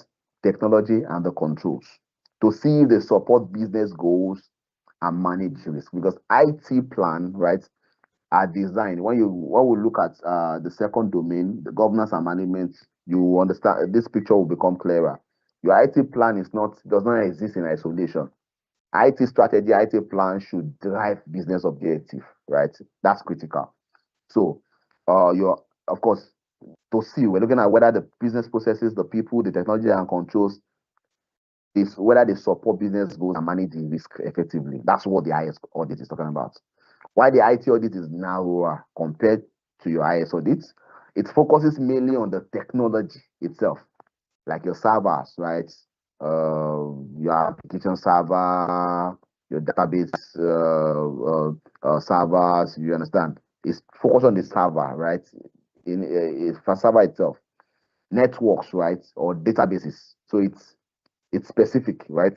It's talking about your servers, your network, your database, without always linking it back to the business, right? Those are they're isolated from the business, right? But IS audit incorporates the technology, the business process, the people, the controls to see how they support business goals and manage risk. So IS audit is more encompassing. So that's what Cisa is all about. So certified information system auditor, right? That means what we're looking at is all encompassing. You're not just an IT auditor. You're an IS auditor who is looking at business processes, you're looking at your people, you're looking at your technology, your controls, and you're looking at how that supports business objectives. So in general terms, the typical audit process consists of three major phases. So we're going further now. So of course, three major phases, right? Of course, we now elaborated to be four, right? Because we had to put follow up, right? So of course, three major: your planning, field work, and your reporting, right? But follow up is very critical also. So that makes it four, right? So planning, of course, planning again, you're understanding what the planning entails. The first point is understanding the business. You cannot assess risk if you don't understand the business. It's critical, right? Then you set of course, from assessing the risk, you come up with your risk-based audit planning and the rest, right? Then when you now come to individual engagement as well, you still have to understand the individual business. Of course, in understanding the entire business, I've come up with a risk-based audit plan. So when I've now set my risk-based audit plan, I have my audit calendar, I'm now going into individual engagement. For instance, I want to carry out a cloud security audit, right? I have to understand that process, first of all. I have to understand the end-to-end of that process. If I don't understand that process, there's no way I will now carry out, because in individual engagement, you still need to carry out another risk assessment, right? From that risk assessment, you can now set your audit objective, right? You can now define, okay, I've looked at the process end-to-end. I've assessed the risk, right? In terms of impact frequency, I've looked at different processes. I've mapped them to, of course, I've looked at the risk across the process, right? Entire process. I've mapped root causes to them. I've been able to identify the what's it called? the controls, right? I've looked at the residual risk after the implementation of control, right? I've been able to assess them in terms of impact and frequency. I've done a rating for the entire process, right? Risk across that business process, right? And from there, it can now inform me of, okay, what will be the objective of my audit? What are the critical areas I should focus on, right? That would have a large impact, right, on the organization achieving its objective and goals. Remember, it's about support. It's all about supporting business goals and managing risk, right? That could impede the achievement of those business goals. So you are setting the objectives of the audit. You are now setting the scope. Your objective, the scope of your audit is dependent on the objective of your audit, right? You can't set a scope that totally does not even achieve the objective, right? Your scope should speak, your coverage, areas you want to review, areas you want to coverage areas, right? Your scope will define what's it called? Will be defined by your objectives. Then your field work documentation, where you now go into the audit profile, you gather, of course, you determine, of course, you gather evidences, right? You are testing your controls, right? Like I said, we are testing the adequacy, which is the control that have been designed to address the risk within that process. We're also testing the effectiveness of each of those controls, whether they are operating, right? Whether individually or together, right? Effectively. We are checking the operational effectiveness of those controls, right? We're looking at sampling, right?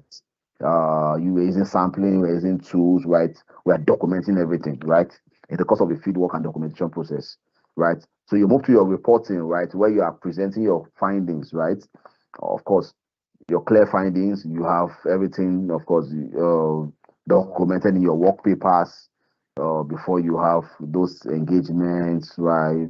Where you are having, of course, discuss with management, come up with recommendation, your having your exit meetings, right? Up until when you have your full audit reports, right? So that's the reporting. But one important aspect that a lot of people do also miss out, right, is your follow-up.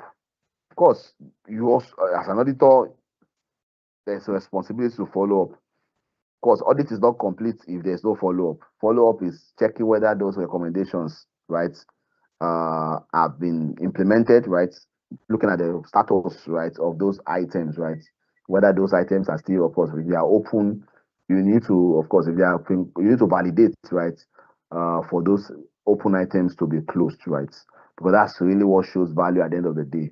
There's no gain in having so many open items on implemented recommendations, right?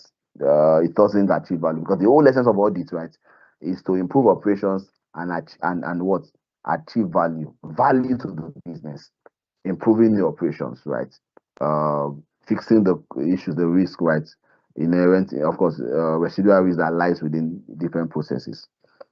So if fieldwork uncovers something unexpected, of course, there's room to adjust the plan. So plans are not cast in stones, right? So of course, you get the necessary approvals. You might need to adjust the plan. If the fieldwork, because of the fieldwork, you see something else, right? Something that was not even, of course, you need to just, of course, that's where you need to speak to your audit manager and you're working on, okay, what other, what room can we make, right? Yes, it doesn't cover scope. This is material, it's critical, right? And it's of high impact, right? In terms of the criticality, then you might need to adjust the plan in the process. Okay, any questions so far? Hello? Hello? No. Hello? Okay, so let's just Hello, keep sir. We can hear you. Hello, sir. We can hear you. Awesome. So let's take this short question, practice question. We have about 2 of them before we go on a break. Right. All right. So we are used to the method, right? We're getting used to it. So an IS auditor is asked to review the organization's information systems. The primary objective of this audit is to determine whether the system, so A, use the most advanced and latest technology platforms. B, adequately safeguards assets, maintains data and system integrity, provides reliable information, support effective and efficient operations, and comply with relevant laws, regulations, and policies. C, achieve absolute fastest processing speed possible. D, are managed only by most highly certified IT practitioners. So, what do you think? Can we bring in our answers, our responses? B, sir. Okay. Okay. Okay. So why did you choose B? This is very straightforward. Why did you choose B? Okay, so I Why choose B? B because the B option consists of the CIA tried the confidentiality, integrity, and availability of data. It states Thank you for those that response. functions. Yes, sir.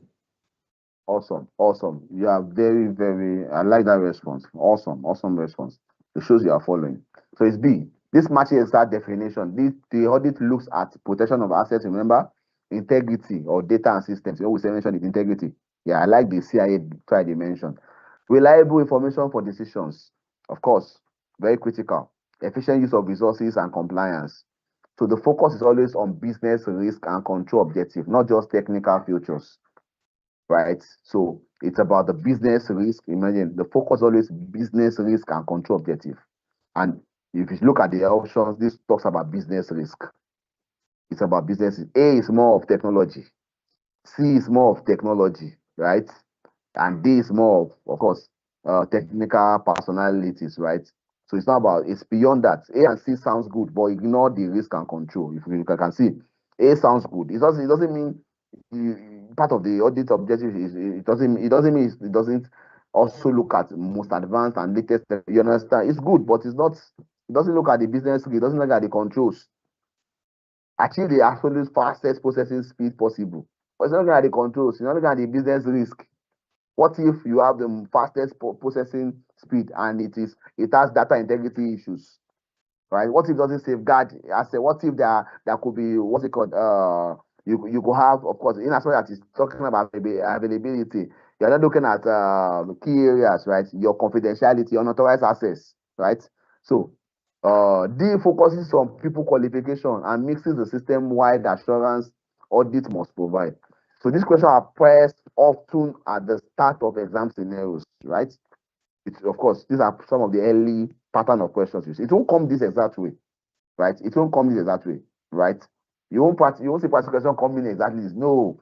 In the same question, look at, there was a question we treated that I said look at question 2 and question 4 in our knowledge when we're doing our what's it called? Self-assessment. The questions were saying the same thing, almost same thing. But look at the way they patterned it, and you will not see any similarity in the way they were being what's it called, constructed. But the question is still saying the same thing. And that's what CISA exams are. You will see something like this, you won't see the word, you won't see the exact words. Right? Let me just give you that cover. In CISA exams, you will practice question, you won't see the exact question. I've done CISA, I've done CISA, I've done CISM as in Instaka. Instaka will not repeat questions. But are they receiving concepts? Are they repeating concepts? Are they repeating patterns or illustrating what's it called? Certain let me call it patterns, procedures. Yes, they do. They do the same thing, but they will ask the question, they will tweak it in a different way. And yeah, it's the same thing now. You understand? So it's very important to understand the concepts. For Isaka, you don't count questions. When you understand the concepts, there's no question you'll be able to answer appropriately. So you will see this kind of question in the early part of a CISA exam scenario. Is to test whether you understand the broad purpose of IS auditing, right? Okay. So I think we've done the explanation. That's what we've had. Of course, we've done. Of course, because of our time, let's look at this. Okay. So it is 2:22. Can we take a break, a 10 minutes break now? Then we'll converge again by exactly 2:32. Okay. Will that be fine? Yes, sir. Yes, fine, sir. Fine. All right. Yeah. Thank you very much.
Okay, we are back.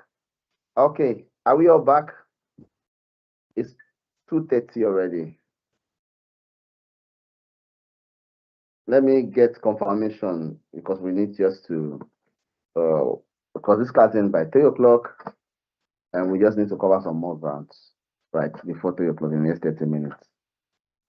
Yeah, we are Okay, around. can you confirm you can hear me? So, hello, I need like 5 responses so that I'm sure that every class is back. All right, let's make it fast. Okay, we can hear you. Hello. Yes, sir. We are here. We can hear you. We can hear you Yes, sir, loud we and can hear clear. you. We can hear you, sir. All right. Okay, thank you very much. Thank you very much. Adeyemi, Ogbebok, Babatunde, Aisha, Etel, thank you so much. Thank you. I appreciate it. Okay, so let's kick the ball. Let me share my screen so we can further more on this. Okay.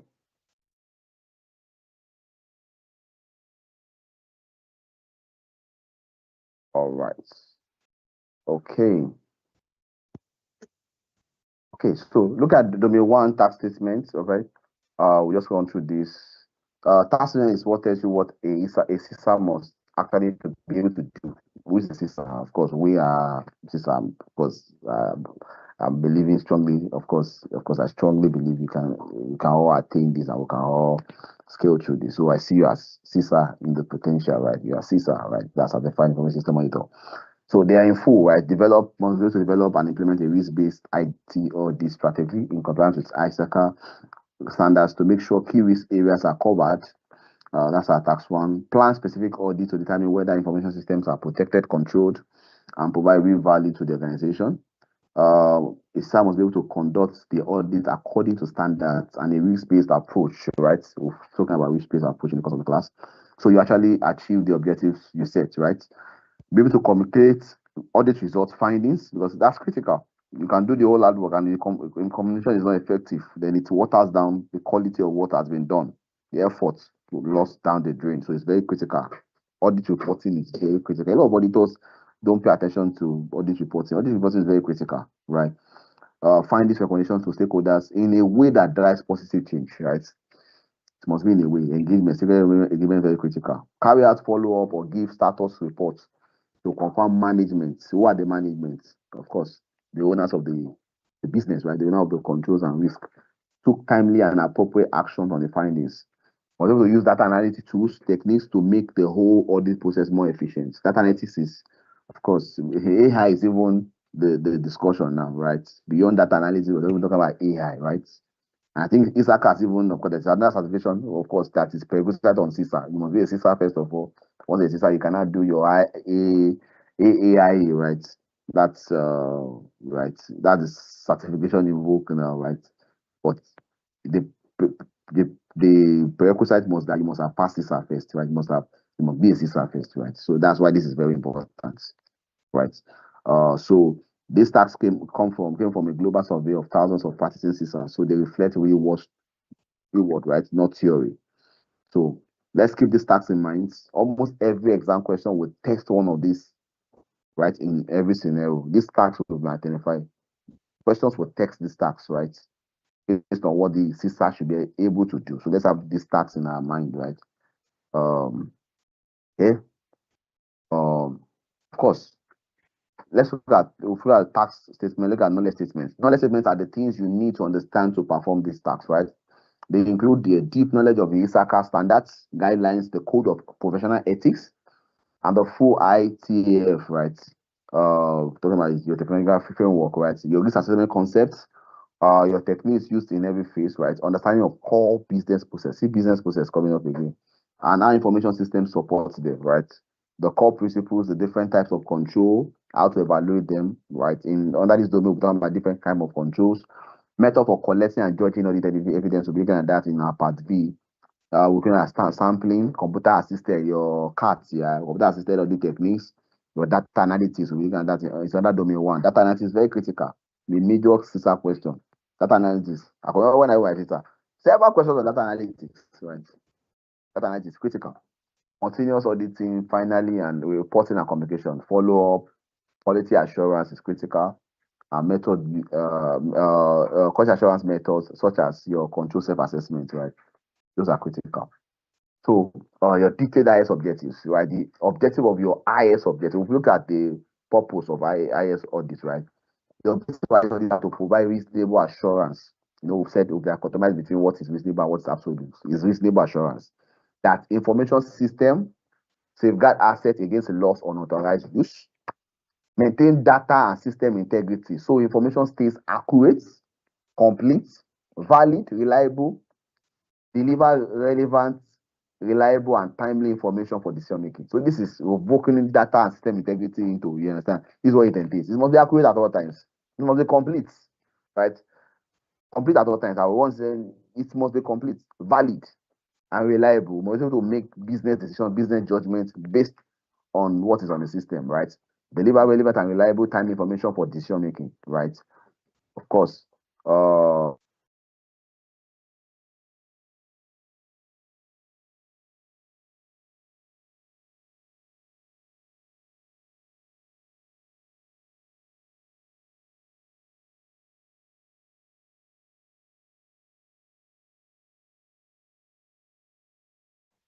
That time information talk.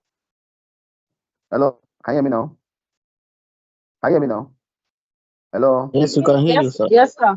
Oh, sorry. Yeah, I noticed the network triggered, right? So let's continue. Apologies for that. So, of course, it's also to help the organization achieve its goals in an effective, efficient, and economical way. So, organization goals is always a focus.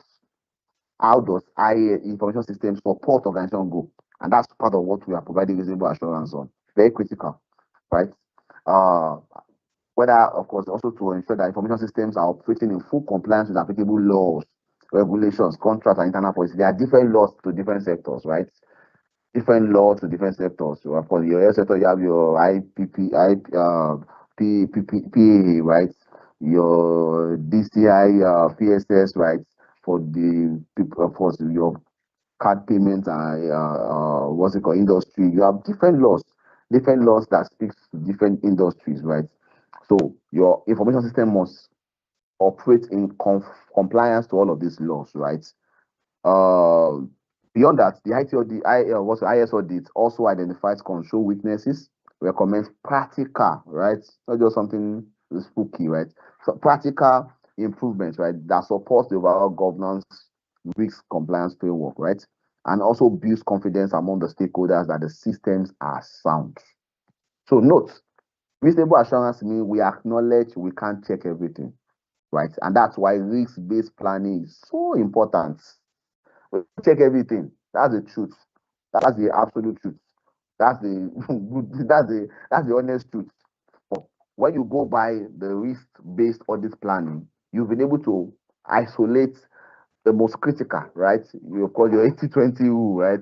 What are those 20% of the entire processes that would have 80% impact, right? Right, on business effectiveness. Those are the criticality. So it's about risk-based planning, right? Critical areas, right? Based on the risk ratings across different processes. So of course, the four these phases, we look at them. I won't talk much on them, right? Of course, your planning phase, your field or execution phase, right? It's expanding to four, right? We decided to look at follow-up as a very critical aspect. Initially, we said three, but four in full now. Looking at them in full, follow-up is very essential. We don't want to box it under any of those phases. So it should stand alone. Your planning, your field work or execution, reporting and follow-up. Of course, your planning talks about understanding the business environment, the objective, right? Carry out risk assessment, starting with, can you see that? Starting with your inherent risk, right? That's the risk because the business exists. Risk that is there before the intervention control. Define clear audit objective, the scope and the approach. Consider relevant laws and regulations, right? That must be part of the planning phase. The fieldwork execution, of course, you are collecting sufficient, relevant, and competent evidence, right? You are testing controls, right? You are testing the internal controls for both the compliance. You are carrying out both compliance and substantive testing, right? Yeah. So there's a difference between compliance and substantive test. We'll get there, right? If the opportunity permits today, there are two different things, right? The compliance is, of course, substantive is more detailed, right? Your compliance is just to know whether those controls are there, they've been working, but substantive, you now begin to pick sample data. You are now testing them in depth, right? Doing a performance testing. Of course, you want to do a walkthrough, right? Proper testing of those data, right? It's very critical. So you're applying sampling and your CAT, that's your computer assisted audit techniques, right? You're documenting every step in your work paper that link back to the objective, right? That's your audit procedure, right? That's your work program. In your work program, it must speak to your audit objective, right? Clearly, right? You are looking at every step, documenting your work program, and every of the things you do, you are not documenting all those things in your work paper, right? And it's speaking to your audit objective, purpose of why you are carrying out that audit. Reporting phase, you are organizing all the findings, right? By how material they are. That means materiality is key here, right? You hold exit meetings to agree on facts, right? To prepare a balanced report that includes your scope, your methodology, your findings, conclusions, and the actionable recommendation. Very critical. Recommendation should be actionable, right? With because at the end of the day, it's not the auditor that will present the recommendation, it's the business owners. So that's why it's very important to discuss, understand. You will not compromise controls. You will not compromise the integrity of the audit, of course. Value of the audit, your objective, your independence, right? Those values, core these values must be, of course, won't be watered down. But you have to, of course, if there are workarounds, if there are things that will still fix, right, accommodations, which are not cast into it does not mean, oh, as an auditor, they must do it the way I want. You understand? No. Of course, propose it to the people who are going to implement. Let them, of course, that's IA's position also, right? In conformance with what ISACA has also profiled, right? They look at it, right? Then they can now propose this is how we want to get this fish. You, as an auditor, you will review. If it does not compromise the controls, if it still addresses the risk without leaving any elements, right? Then of course they can do it. You can now adopt and agree. Agreeable. That's why those recommendations must be agreeable and actionable, right? With conditions, criteria, cause and effect, right? And suggested fixes, right? So follow up. We are tracking with management recommendation, verifying that the actions are effective. We are evaluating the residual risk that is accepted, right? Right. Of course, we report status to the audit committee, of course, or board, right? Those quarterly board meetings where we are giving status of the audit engagement, of course, and then we are giving status, of course, as regards the implementation of those recommendations. Very critical. The whole process is of course usually iterative, right? Uh, what that means is, because new findings can send you back to the planning stage, right? You can just call something wow, and it's sort of it can lead to further actions because of your audit engagement. Sometimes, yeah, it can even certain things that were of course not factored in because of that audit engagement code and their material. So you just have to consider them, and that will be mainly adjustments of your audit planning process as it is. So let's take this question. Question 2. But this is practice question 2. Those ones we do were self-assessments, right? So that's the difference. In the IS audit process, the phase where the auditor evaluates control testing results and then adjusts the nature, timing, and extent of substantive testing is what phase? Did you get the question? Hello? Hello, I need a respondent. I hear you, sir. Hello. All I right. hear you. So let's attempt this question. In the IS audit process, the phase where the auditor evaluates control testing results, right? Control testing results is evaluating control testing results and then adjust the nature, timing, and the extent of substantive testing. I mentioned substantive testing the other time. Is what? Is it the planning phase where the primary risk assessment happens? Is it the fieldwork execution phase where detailed testing and evidence collection occurs? Is it the reporting phase where findings are written up and presented? Is it the follow-up phase where remediation is checked? So, can we provide our answers? So, what do you think is the answer? Hello? Okay, I'm seeing B, right? Okay. So, Adeyemi, can you just tell us why it is B? Lots of our time. Okay, good afternoon, sir.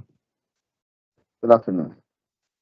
Okay, so, well, in my opinion, at the point where an auditor actually needs to evaluate the result in terms of the control testing that had been done and makes adjustments to nature, timing, or extent of the substantive testing, it could also be so that there could be a need for performing an additional audit procedure in order to get a more objective report. And I think that all of that will be done during the field work, right, where evidence collection occurs. It is at that point where we can actually do simulations, do additional testing, query certain things, and make things happen. So I think it's the field work and execution phase. Thank you, sir. All right. Awesome. Rightly said. So it's doing the field work that actually test controls. So field work, testing of controls relates to the field work, right? If control risk comes high, right, you must lower detection risk by doing more or better substantive work, right? That means if your control risk comes up out high, right, you must lower the detection risk, right? That means when your control risk speaks to your risk after the implementation of internal controls, and you are still seeing the rating as high, right? You must be able to work towards reducing that detection risk. That detection risk, or the detection risk means you are reducing your possibility of having any material misstatements, right? That means you are reducing your, so you want to take up more samples. That means you want to reduce the possibility of that you will end up doing an audit and you end up not reporting something that is material, a material misstatement, right? So you want to do more substantive testing. You are testing, you are increasing your sample size, right? You are more rigorous, right? You are using more rigorous tools and analytics, right? So that's, we'll see more of that in the part B, right? Of this review course, right? Yeah, we trust that you want to join us, yeah, for this. So in taking us through some of those things, we'll discuss them further in as the class progresses. So planning sets the initial plan, right? As we have seen, reporting and follow-up come along after testing is done. So look at some disaster analysis. The use of only high risk, what's it called? Okay, the use of only A uses, that's the A, right? The planning phase where primary risk assessment happens, right? A uses only high risk assessments, right? Not actually test results, right? So risk assessment is not testing results. C and D happens after testing phase is completed. So if I want to eliminate options, I will easily eliminate C and D. I'm left with A and B, right? A and B is, I'm just doing preliminary risk assessment. I'm not testing controls, right? At the level of A. So the question tests your understanding of how audit process flows, right? And how risk drives your decision. So you are seeing how a more, you are seeing your eyes is open more to the risk, and how that risk will now determine the level of audit control testing you will do in the course of an audit field work, right? So it's a very common exam team under, of course, under tax 1.3, right? So everybody, I think, of course, we all can see why the answer is field work, right?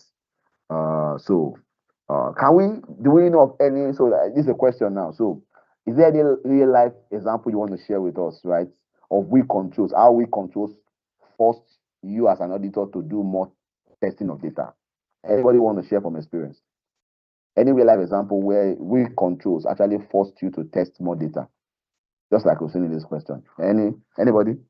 In the next 1-2 minutes, just something practical you want to share with the class. Hello? Hello? Can you hear me? Good evening, sir. All right. So any real life example of where a weak control, I mean, that means you're having an high risk rating after your what's it called? Your Your test of control, and you're now seeing the need to test more data to avoid any possible detection risk. Do you have any life scenario because of your audit engagement, right? That you want to share with us?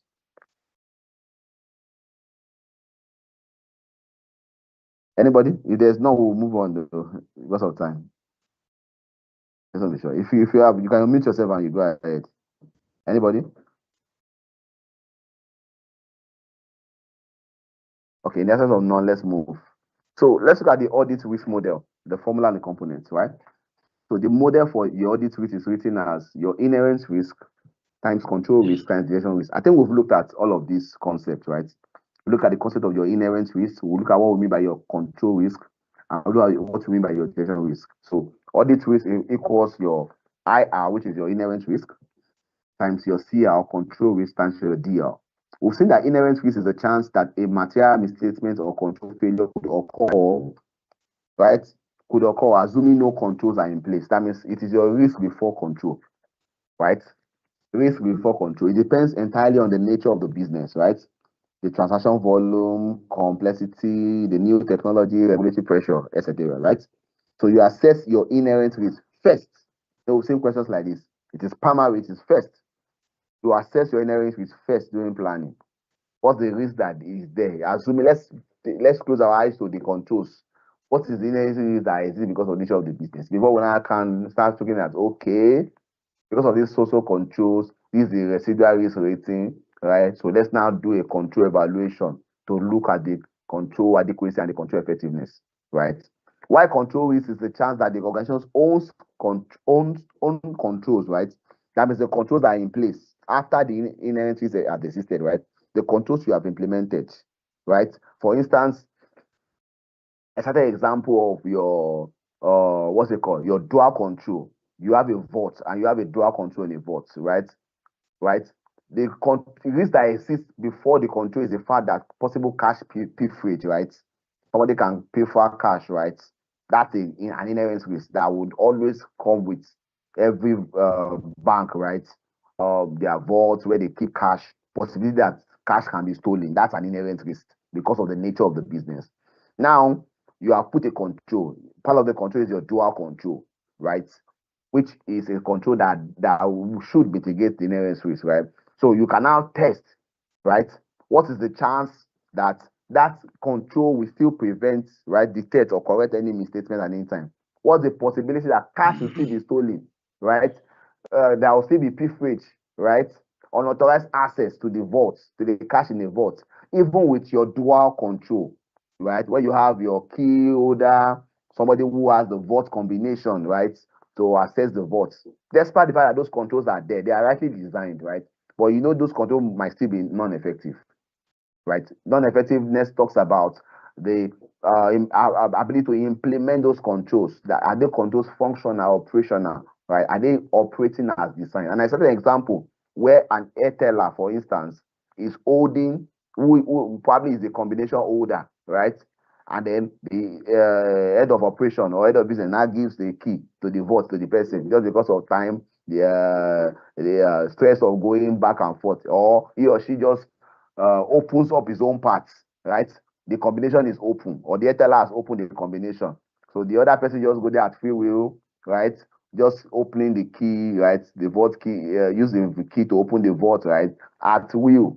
They only use the dual control at the point of entrance or when they are closing for the business. I've seen cases, right, where one of them took advantage of that situation, right, and went away with about over 4 million from the vault, right? I've seen case practical with that bank. You understand? One of course, you know, those days, right? Where I was in the assurance function, that case was detected, right? That was compromise. That control existed quite all right, but that control was not effective, right? So those are the control risk. So your detection risk now speak about the chance that an auditor's own procedure will miss a real problem. And I've explained that one of the reasons could be your sampling. Your sampling might not speak to the entire population. You understand? This is the only part the auditor fully controls. Your detection risk is the part under your control, right? As an auditor, right? So you can address by changing your type of test, right? Your sampling methodology, right? And when you do them, right? When you do those tests and how much you test those things, right? So these are the three major, what's it called? Audit risk, right? That's your inherent risk, your control risk, and your detection risk. So the goal at the end of the day is to keep the overall audit risk at an acceptable low level that matches the engagement. That's the whole game, right?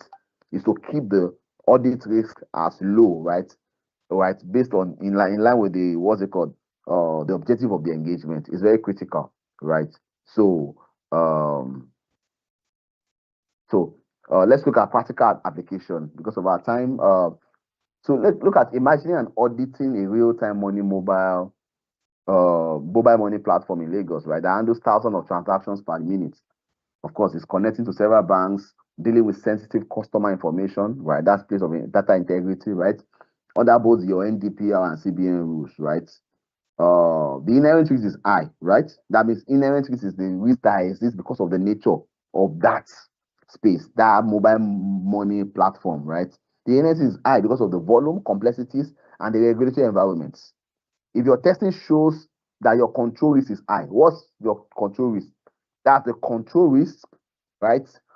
But that's a risk that exists after the implementation of your controls. That is speaking more to your residual risk, right? That means the control has been implemented, just like the case I cited with the vote combination. Then your risk is still high. If your risk is still high, you must address lowering your detection risk. How do you lower your detection risk as an auditor? That means you must increase your sample size. You must run more, you try to run more data analytics. You use how you can incorporate continuous monitoring tools or perform more extra, right? Substantive testings on transaction. I mean, you are going more deep, you are going more granular, right? You are digging deep, right, into those transactions, right? So you must not stay at the surface. And that's the only way you can reduce your audit risk. But that detection risk is the only risk that is within your control, right? As an IS auditor, right? This concept connects directly to domain 5, right? On protecting your assets, right? You'll see more of that in domain 5 and your domain 4. That speaks more to your information system operations and business resilience. Okay, so let's look at this question as we are bringing this class to a wrap today, right? Let's look at this question. Question 3. An IS auditor, I want full participation this time around, not just one response, right? I know we are all getting a bit tired, right? Yeah, this is the last lap. Let's give it our best shots, right? Okay, so an IS auditor is planning a review of a high volume payment platform in Lagos, right? With sensitive customer data, multiple integrations, exposure to NDPL, right? That's the data protection, regulation, right? And CBN regulations, right? The auditor should assess inherent risks for this area as what? Get the question? An ICO is planning a review of a high volume payment platform in Lagos, right? With sensitive customer data, multiple integration, exposure to NDPL and CBN regulations. The auditor, how should he assess the inherent risk? What will be the inherent risk? A, low, because the company uses modern cloud technology. B, high, because inherent risk measures susceptibility to failure without considering any existing controls. C, it should, of course, based on only the result of the primary control test. D, inherent risk should be viewed as low if the last external audit report was clean. What's our response? Let's all right. What's our response? Response. Hello. Okay, I've seen Ogbebox response, right? Thank you, Ogbebo. So I want more responses. Abiodun, you're trying to say something? I want more responses. More responses? Okay, thank you, Abiodun. Fantastic. More response. I'm not saying they are correct, though. I'm just acknowledging, appreciating the fact that they responded. So your own can be A, your own can be B, your own can be C. Individual choice. As much as you have justification for that choice, right? All right, thank you, Aisha. Wonderful response. More responses. Why is everybody picking B now? I didn't say sorry. Okay, Mohammed. I'm not saying, of course, I've not checked whether B is the correct answer. So that's why I was saying that. Okay, Mohammed. Okay, thank you very much. I want to. Okay, these are just 4 responses. All right. More responses. More responses. As we bring the class to a close, more responses. So we'll analyze that and we'll wrap it up. I'll hand over to the admin team, right? To close. More responses. Any other response? Where's Adeyemi? Where is those are our guys? People are about today. Where is where's Folashade? Where is I'm not seeing J Law? Okay. Are you guys still on this call? More Yeah, my responses? network is fluctuating. Oh, did you get the question? I can't even see your screen, so I'm waiting for the network to come back. I can't see your screen. Oh, sorry about that. Oh, sorry about that. Okay, that's understandable. Okay, just listen to the conversation, then you will get insight, right? Prince Ayuba, thank you very much. Okay, Ali, everybody's queuing towards B. So what's peculiar about B? Let's go check it out. Let's go check it out. What's peculiar about B?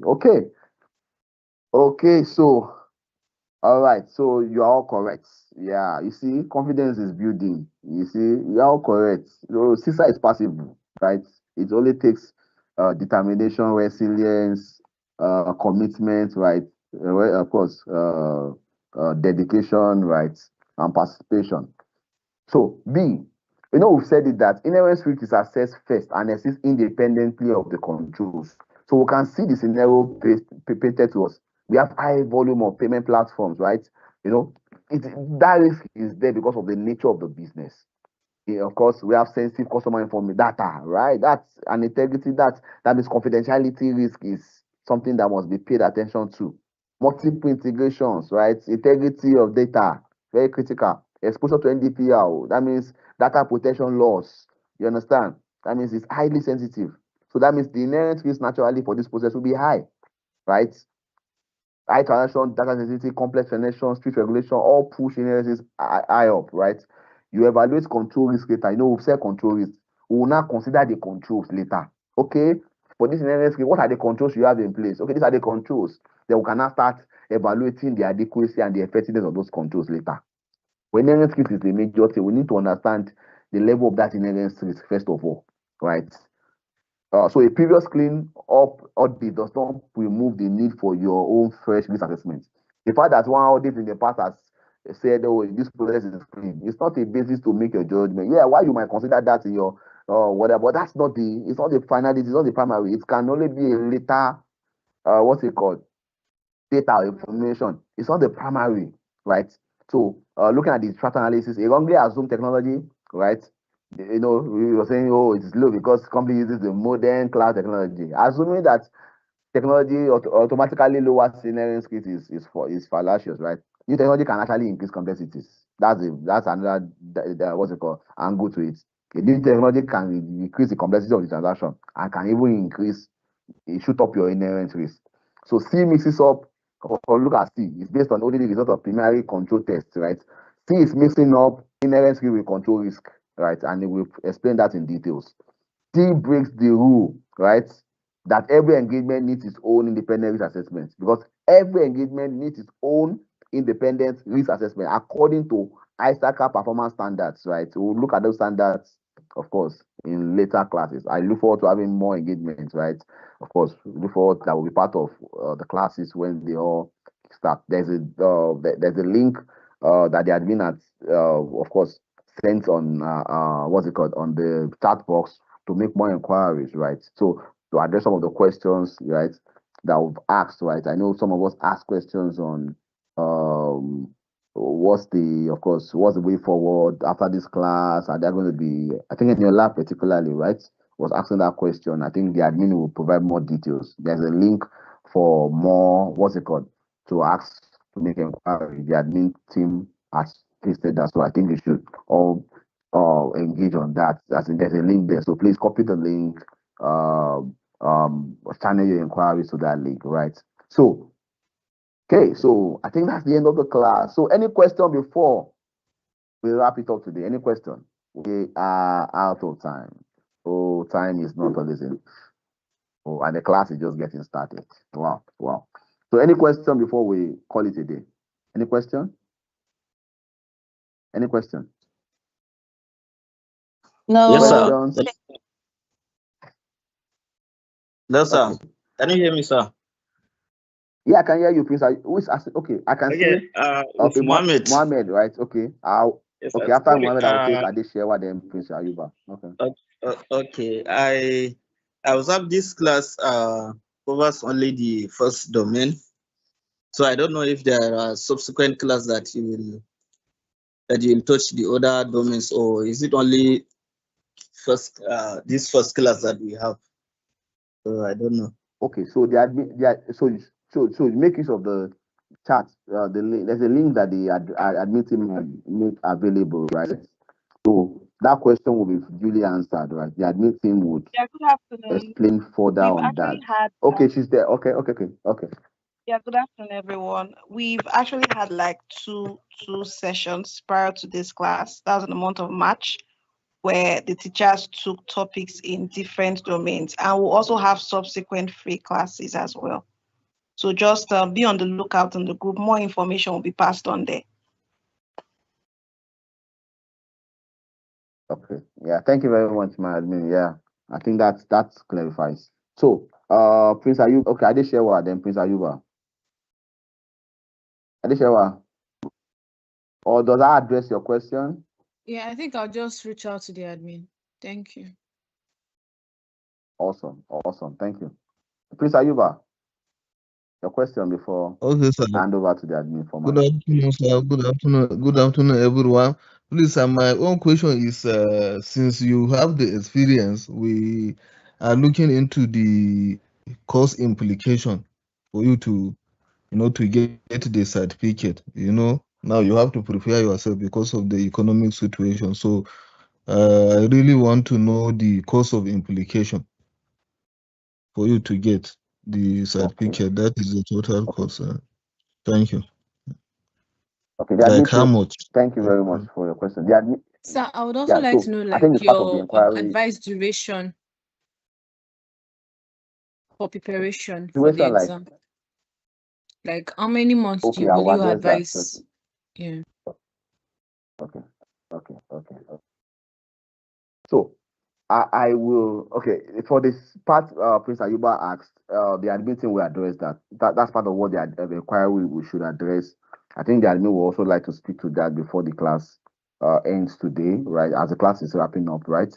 So I will address the one I will be able to. So Prince Ayuba, your question is valid, right? And it's a very good one, right? So the admin team will be in the best position to answer that question. For Adishawa's question, No, so sir, I'm okay, saying so that you, based on your experience, we know that the economic changes. I say based on your own experience, your own as at then, how much you okay, know, and then now, then things you that understand. change. I want to hear from The your own CISA exam is perspective. I dollarized. want to hear from you. Yeah. So CISA exam is dollarized, right? CISA exam is dollarized. So I think as at then, it depends on it's CISA fin. I mean, that's aside your tutorials, the materials, and the rest, right? But I think CISA exam itself is the only thing I can speak to, right? You get so I think as at then was it $450 or $500? I can't recall, right? I mean the exam alone with outside of materials, outside of what you need to get alone then, and it was dollar is what determines the naira equivalence. I think about $450 or $500 as at then. As at then, so I'm not saying, so I don't want to what's it called, so that I don't mislead, but I think it was around the range of 450. Was it 400 or 450? I can't really, it's been, you understand. I've written several exams, so many, you understand. So I'm trying to, I said I go back to, what's it called, my bank statement or evidence of the payments I made in the past. I wasn't really prepared for that question, but it's a good question. I understand where that is coming from. But I think this exam it's about, we really need a 450 or $500 per, what's it called? The exam rather for the exam alone. No, that's aside the preparation, what's it called, the training that is outside of the sister. That one goes to sister gongon, right? It goes to sister directly. I mean Istaka directly rather. I think that should be the price. I don't know the current, right? I don't know the current except I now done make inquiry. But I think the what's it called? the admin will be able to, they should be able to provide more insight as regards the current status of that. Well, I think that's what the last I know on that, right? I hope that addresses Prince Ayuba. Then looking at Mr. Mohammed, I'm coming. So Adeshewa, yes, I think I'm trying to remember your question now. So you mentioned how long it takes for you to prepare, right? So I was asking preparation about is, preparation yeah, I can duration. recollect that. So preparation is it's individual, right? It depends on how much of commitment. I would not advise, I know these classes will take up to like some, of course, above 2 months, right? If you're learning about 3 months classes, if for a proper sister class, right? It takes like almost 3 months, right? Thereabouts. So I would always advise that your preparation as a sister student should flow with that class, right? Whatever you are doing should flow with that class. You don't just abandon preparation. Now, I've give some practical insight into how you can prepare, right? From my experience of CISACA, I told you I've written like 3 SACA exams, go them once, passed once, right? And the template is the same. I've had people who had mentored personally who had written those exams and they passed, right? The template is the same thing.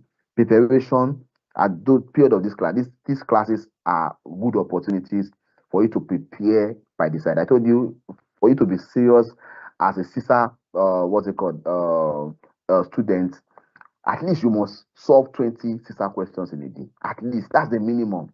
I do more than that. That's the minimum. That is, I'm less opportune at all, or the schedule is so tight. At least 20 practical CISA exams, questions, even including Sunday. 20 practical CISA questions. I remember those days I even go to place of worship. I carry my sister manual to my place of worship. Immediately there's a break or they are finishing before I'm solving any small break like this, you see me. I mean, everybody knows I want to write sister. Everywhere I will go for, probably we're going for training sessions and I make up all those breaks. Then people just gather, they just people, okay, go and meet people, go and be connecting. I carry my sister manual out. I'm solving questions. I remember those days. I'll be in the bus. I close. I remember those days. I used to close like because I used to close late, right? Inside the bus between VI back then, between VI to Yanopaja, right? You can. I'm just saying that for those who are very familiar with the Lagos contest, you see that distance. Right? Time when people wait in the traffic, I'm solving sister question, right? Because I must meet up with my quota for that day. Because I know the implication of staying that, of course, that consistency. I won't go in a week, oh, the week will just pass, I will now come to sister class and say automatically no.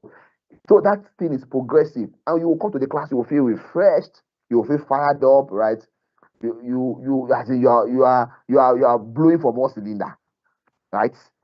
Questions are coming, you are interpreting, as in even the person who is taking the class will give credence to the fact that this person you're on the way. And I knew several of my consultants that used to give me those comments. You understand? So at a point, somebody asked me, okay, how do you study?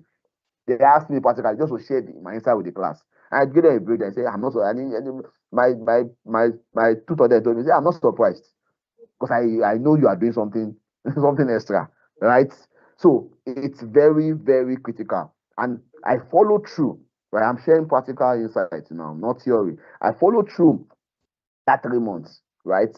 And of course, I just needed to do some little practice, right? Of course, revision of my notes, right? Of course, 1 month, 2 months, right? Right, and you get better with time, right?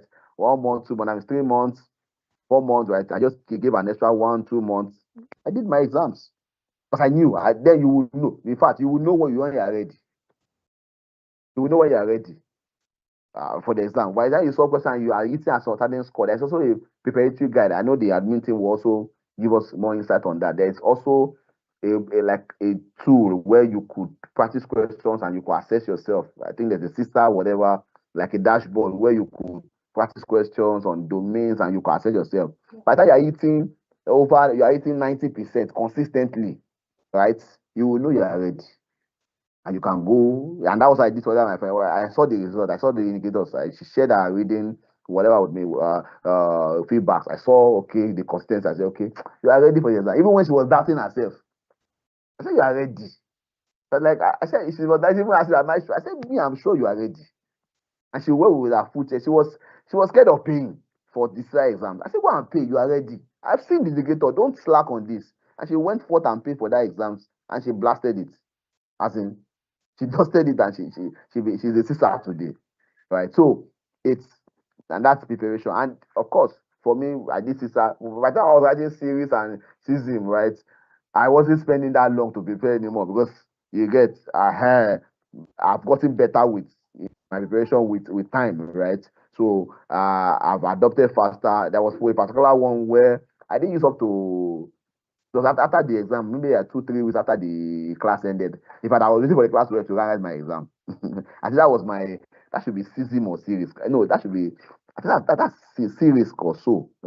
Is this series or season? System. That's certified information system manager.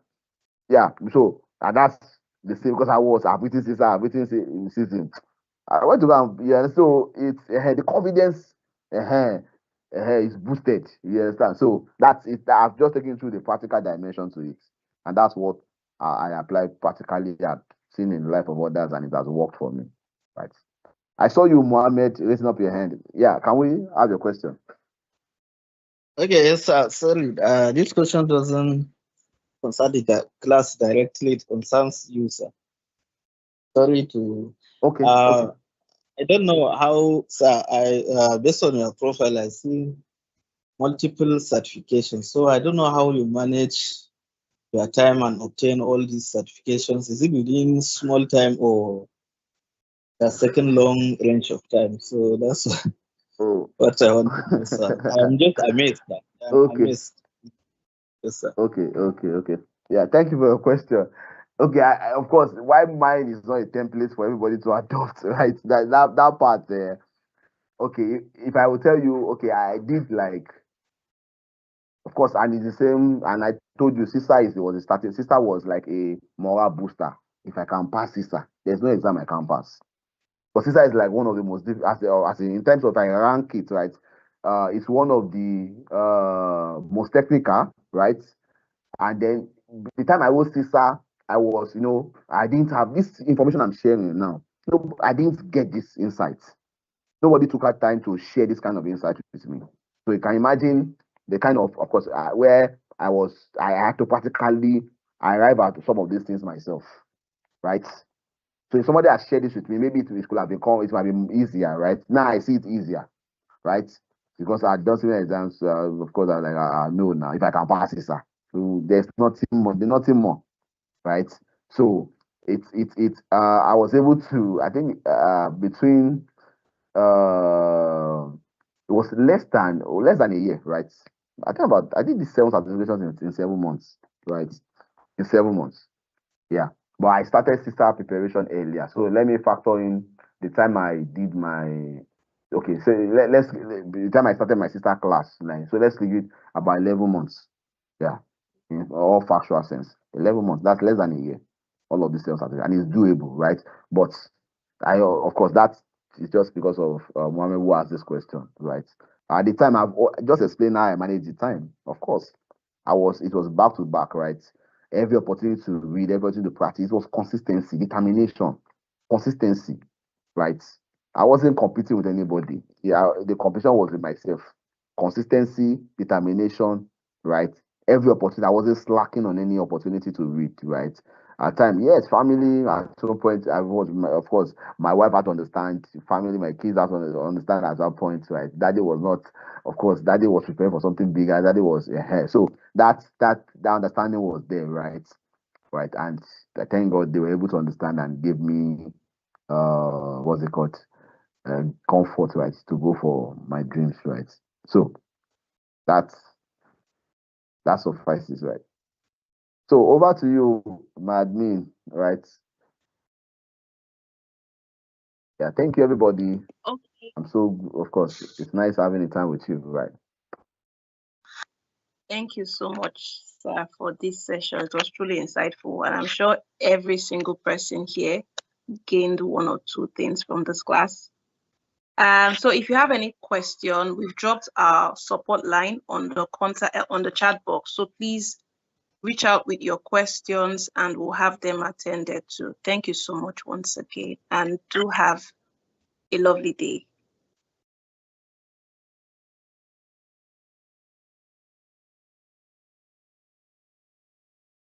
Thank you so much. Please, just to ask, are we going to get a copy of this Sir, can material you on the share your group? slides? Exactly. It has been sent to the group, but then we'll send it again. And we'll also share the link to the recorded session as well after the class. So if you're in the Cisa waitlist group, you get it. And if you're not in the waitlist group, we'll drop the contact number again so you can reach out to them and ask them to add you to the Cisa waitlist group. Okay, thank you So so when much. Thank you. when are we officially having a class with IoT, like a proper class? Thank you. It will be announced on the group. So everyone needs to be in that Cisa waitlist group. So if you're not yet there, please send a message so you can be added. All communication will be sent there. Every information you need about our upcoming CISA class will be sent to the group.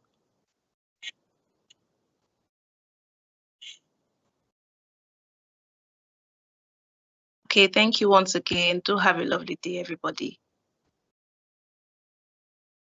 Thank you. Bye.